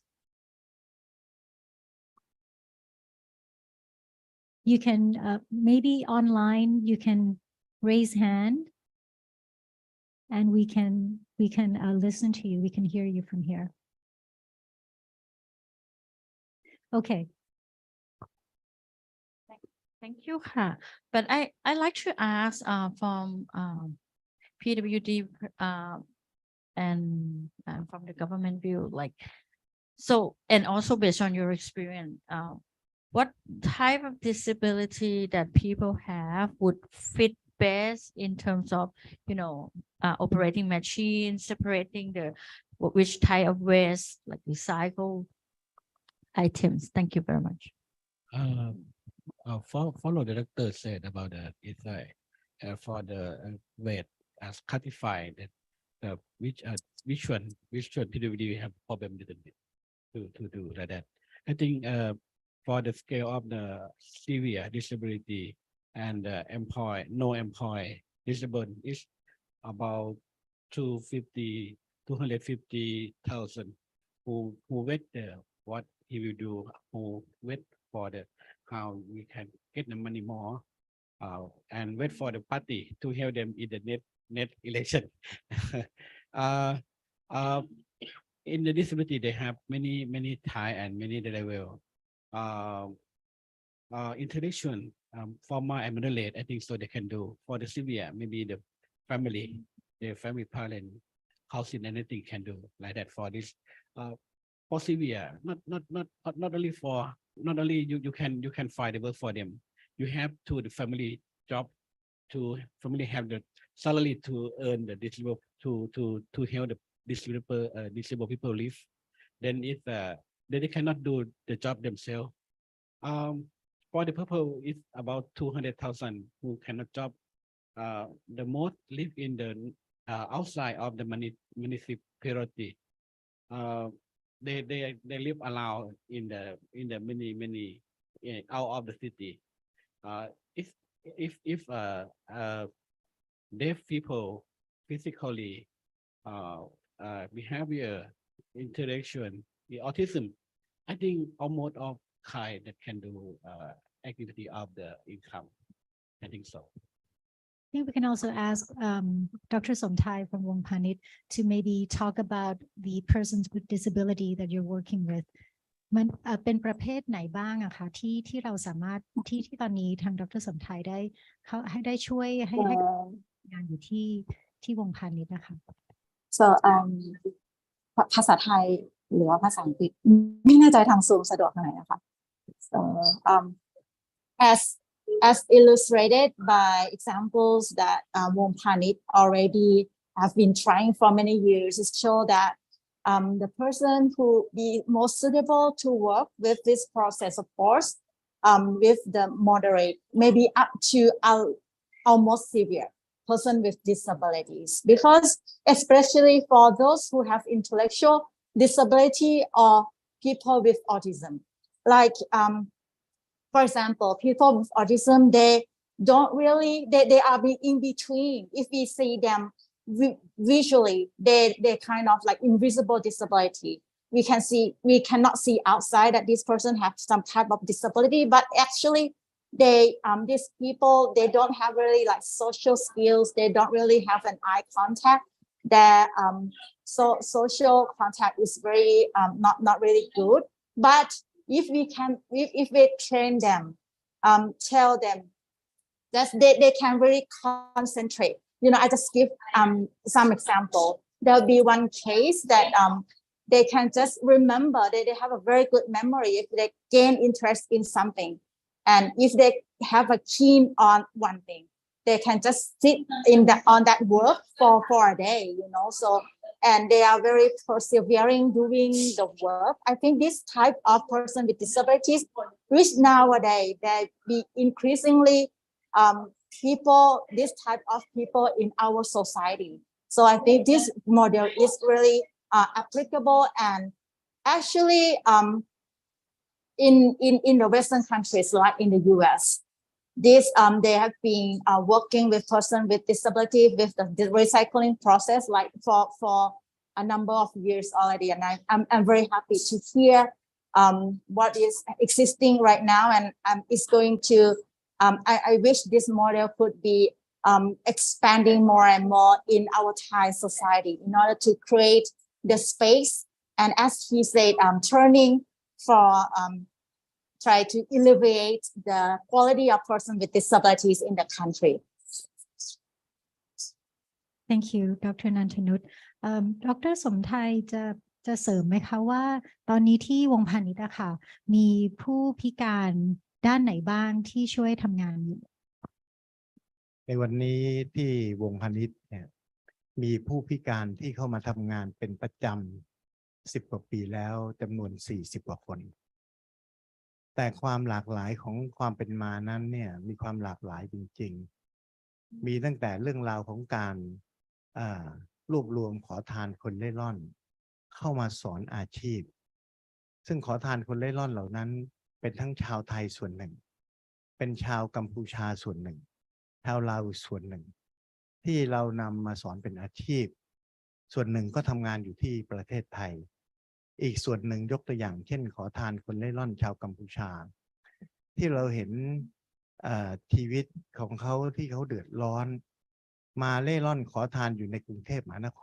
รเราจึงต้องคิดโครงการว่าเราจะนำคนเหล่านี้มาสอนวิชาชีพอย่างไรเราพยายามเข้าไปคุยกับเขาว่าสนใจการเลิกที่จะเป็นขอทานไหมคิดถึงอนาคตของลูกไหมเขาบอกว่าเขาต้องการเขาอยากได้มากเลยแล้วมันจะมีวิธีการอย่างไรการหลบหนีเข้าประเทศนั้นก็เป็นสิ่งผิดกฎหมายจึงต้องประสานงานกับทางฝ่ายทหารกองทัพบกและประสานงานกับสำนักงานตรวจคนเข้าเมืองซึ่งเป็นตำรวจให้ขอคนเหล่านี้เข้ามาอบรมเรียนวิชาความรู้การประกอบอาชีพที่วงพาณิชย์ได้ไหมสัก 4-5 วันเดี๋ยวเราจะดูแลเรื่องค่ารถค่าน้ำมันเขาเองให้ข้าวเขากินเองพร้อมกับอบรมให้ความรู้เขาแล้วเนี่ยถ้าเขาต้องการจะกลับกัมพูชาหรือกลับลาวเราจะส่งค่ารถให้เขาเรียบร้อยพร้อมกับเงินส่วนหนึ่งที่จะให้เขาไปได้เริ่มต้นชีวิตเขา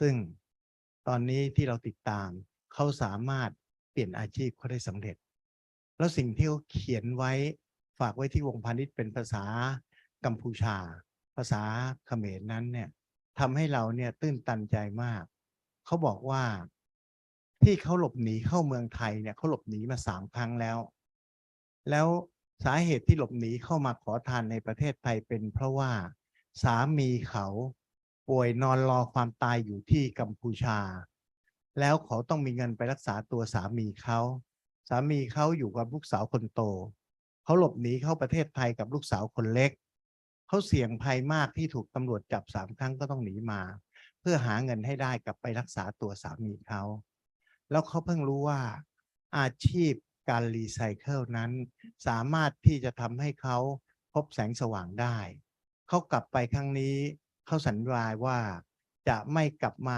ทำให้ประเทศไทยเดือดร้อนอีกที่บ้านเขารู้วิธีทำมาหากินวิธีการประกอบอาชีพได้แล้วนี่ก็เป็นหนึ่งในความภาคภูมิใจของเราที่ได้เกิดขึ้นอย่างที่ผมได้กราบเรียนว่านี่คือโครงการรีไซเคิลคนนอกจากนั้นบางคนเมื่อมาทำงานแล้วเนี่ยเขาก็เกิดปฏิสัมพันธ์ระหว่างผู้ด้อยโอกาสแล้วก็ผู้ป่วยเราเรียกเขาว่าผู้ป่วยแล้วกันเขาเกิดรักชอบพอกันเกิดงานแต่งงานกันเกิดพิธีมงคลสมรสซึ่งกันและกันซึ่งรายการกบนอกกะลามาถ่ายทำแล้วคนมาถ่ายทำสิ่งเหล่านี้ยิ่งทำให้เราเนี่ยมีชื่อเสียงมากใหญ่โดยมีรัฐมนตรีเนี่ยมาเป็นเจ้าภาพในงานแต่งงานเลยเห็นว่าความรักของเขาเนี่ยทำให้เขาเนี่ยหายเป็นปกติได้สิ่งที่เราภูมิใจครับขอบคุณค่ะ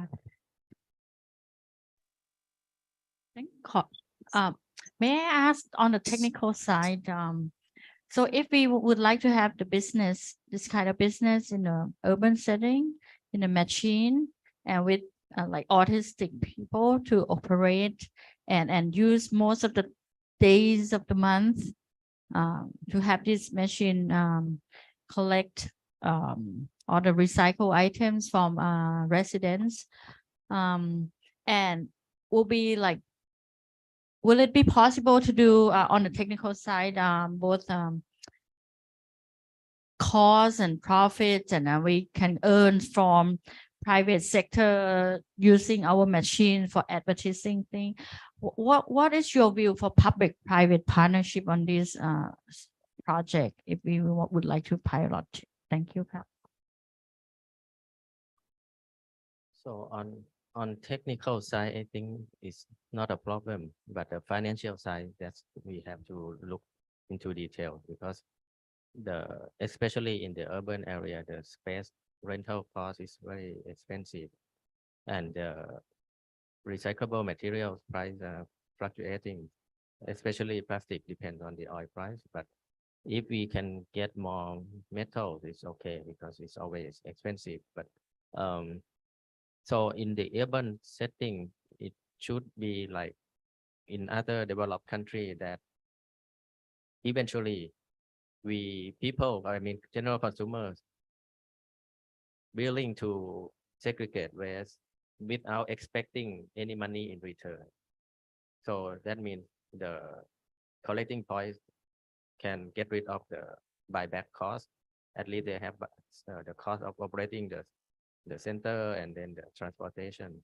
That can be possible. Maybe they can offer something like, for example, a model of another company, Trash Lucky.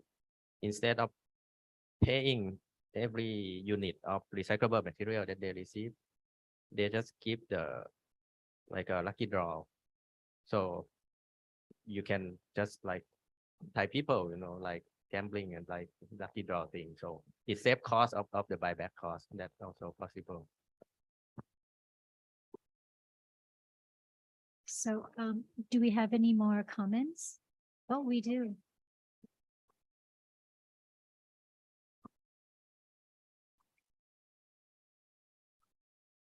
It was a nice presentation and the work. Congratulations, first of all. I have a question to the floor is when we see that waste management or waste recycling is seen to be a stigmatized work in the society, where most of the people will not willing to go in that work and profession. And on the other hand, we see the disabled, I will not call disabled, they are differently abled, and these differently able person are also seen as a stigma or by the society. Many a times they are subordinated, suppressed in the society. So one profession which is stigmatized or so-called it is a lower profession of waste management. Other side, the section of the society which is more vulnerable and weaker section as a differently able person.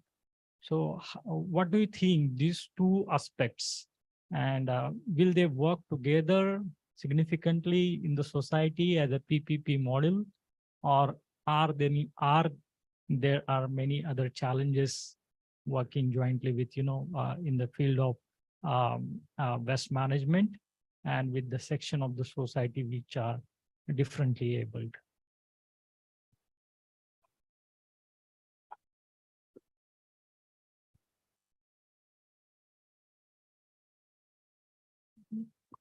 ขออนุญาตแปลเป็นภาษาไทยให้ดร.ค่ะก็คือทางค่ะเขาให้ตอบใช่ไหมคะเขาเข้าใจที่เขาถามมา Do you want me to answer right now? Sure, we can start with Dr. Nantanut, and then I can also translate to Dr. Somthai as well. Okay ค่ะ maybe you may just go ahead to translate to Dr. Somthai first. Okay ค่ะคำถามก็คือนะคะว่าตอนนี้มันเหมือนกับว่าเรากำลังดีลกับค่ามุมมองของสังคมที่บอกว่าการเก็บขยะก็เป็นสิ่งที่เป็นlow แบบต่ำต้อยใช่ไหมคะคนพิการก็ถูก marginalize ถูกแบบไม่ได้มีส่วนร่วมในสังคมไม่ได้รับการเคารพหรือว่านับถือเท่าไหร่เราจะทำยังไงมันมีโมเดลไหนที่ทำให้สองสิ่งซึ่งคนส่วนใหญ่มองว่าเป็นสิ่งไม่ดีสิ่งต่ำต้อยเนี่ยให้มันเวิร์กด้วยกันได้ให้มันมีคุณค่ามากขึ้นวันแรกๆที่เรานำคนเหล่านี้เข้ามาทำงานเนี่ย สังคมก็มองเราในลักษณะที่ดูถูกและก็เหยียดหยามด้วยซ้ำไป หาว่าความคิดของเราเนี่ยไม่ปกติแล้ว ประธานวงพาณิชย์เนี่ยเป็นคนที่มีความคิดไม่ปกติแล้ว ผมอยากจะเรียนว่า เพราะวันนั้นที่เขามองอย่างนั้นแหละครับ จึงมีวงพาณิชย์วันนี้อยู่ทั่วไทยและทั่วโลก ที่เติบโตมาได้ ที่สร้างยอดขายได้ปีหนึ่งกว่า 3,500 ล้านบาท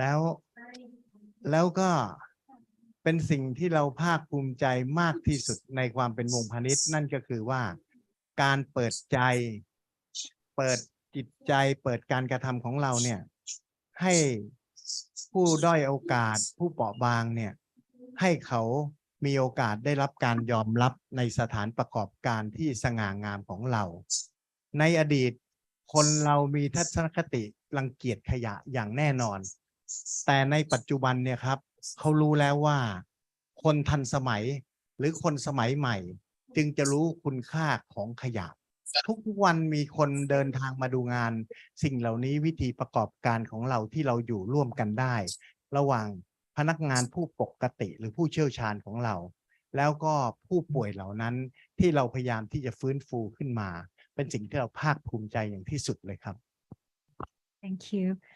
Maybe Dr. Nantanut can also add. Yes, I just want to remind that the quality of employment is not just the salary, you know.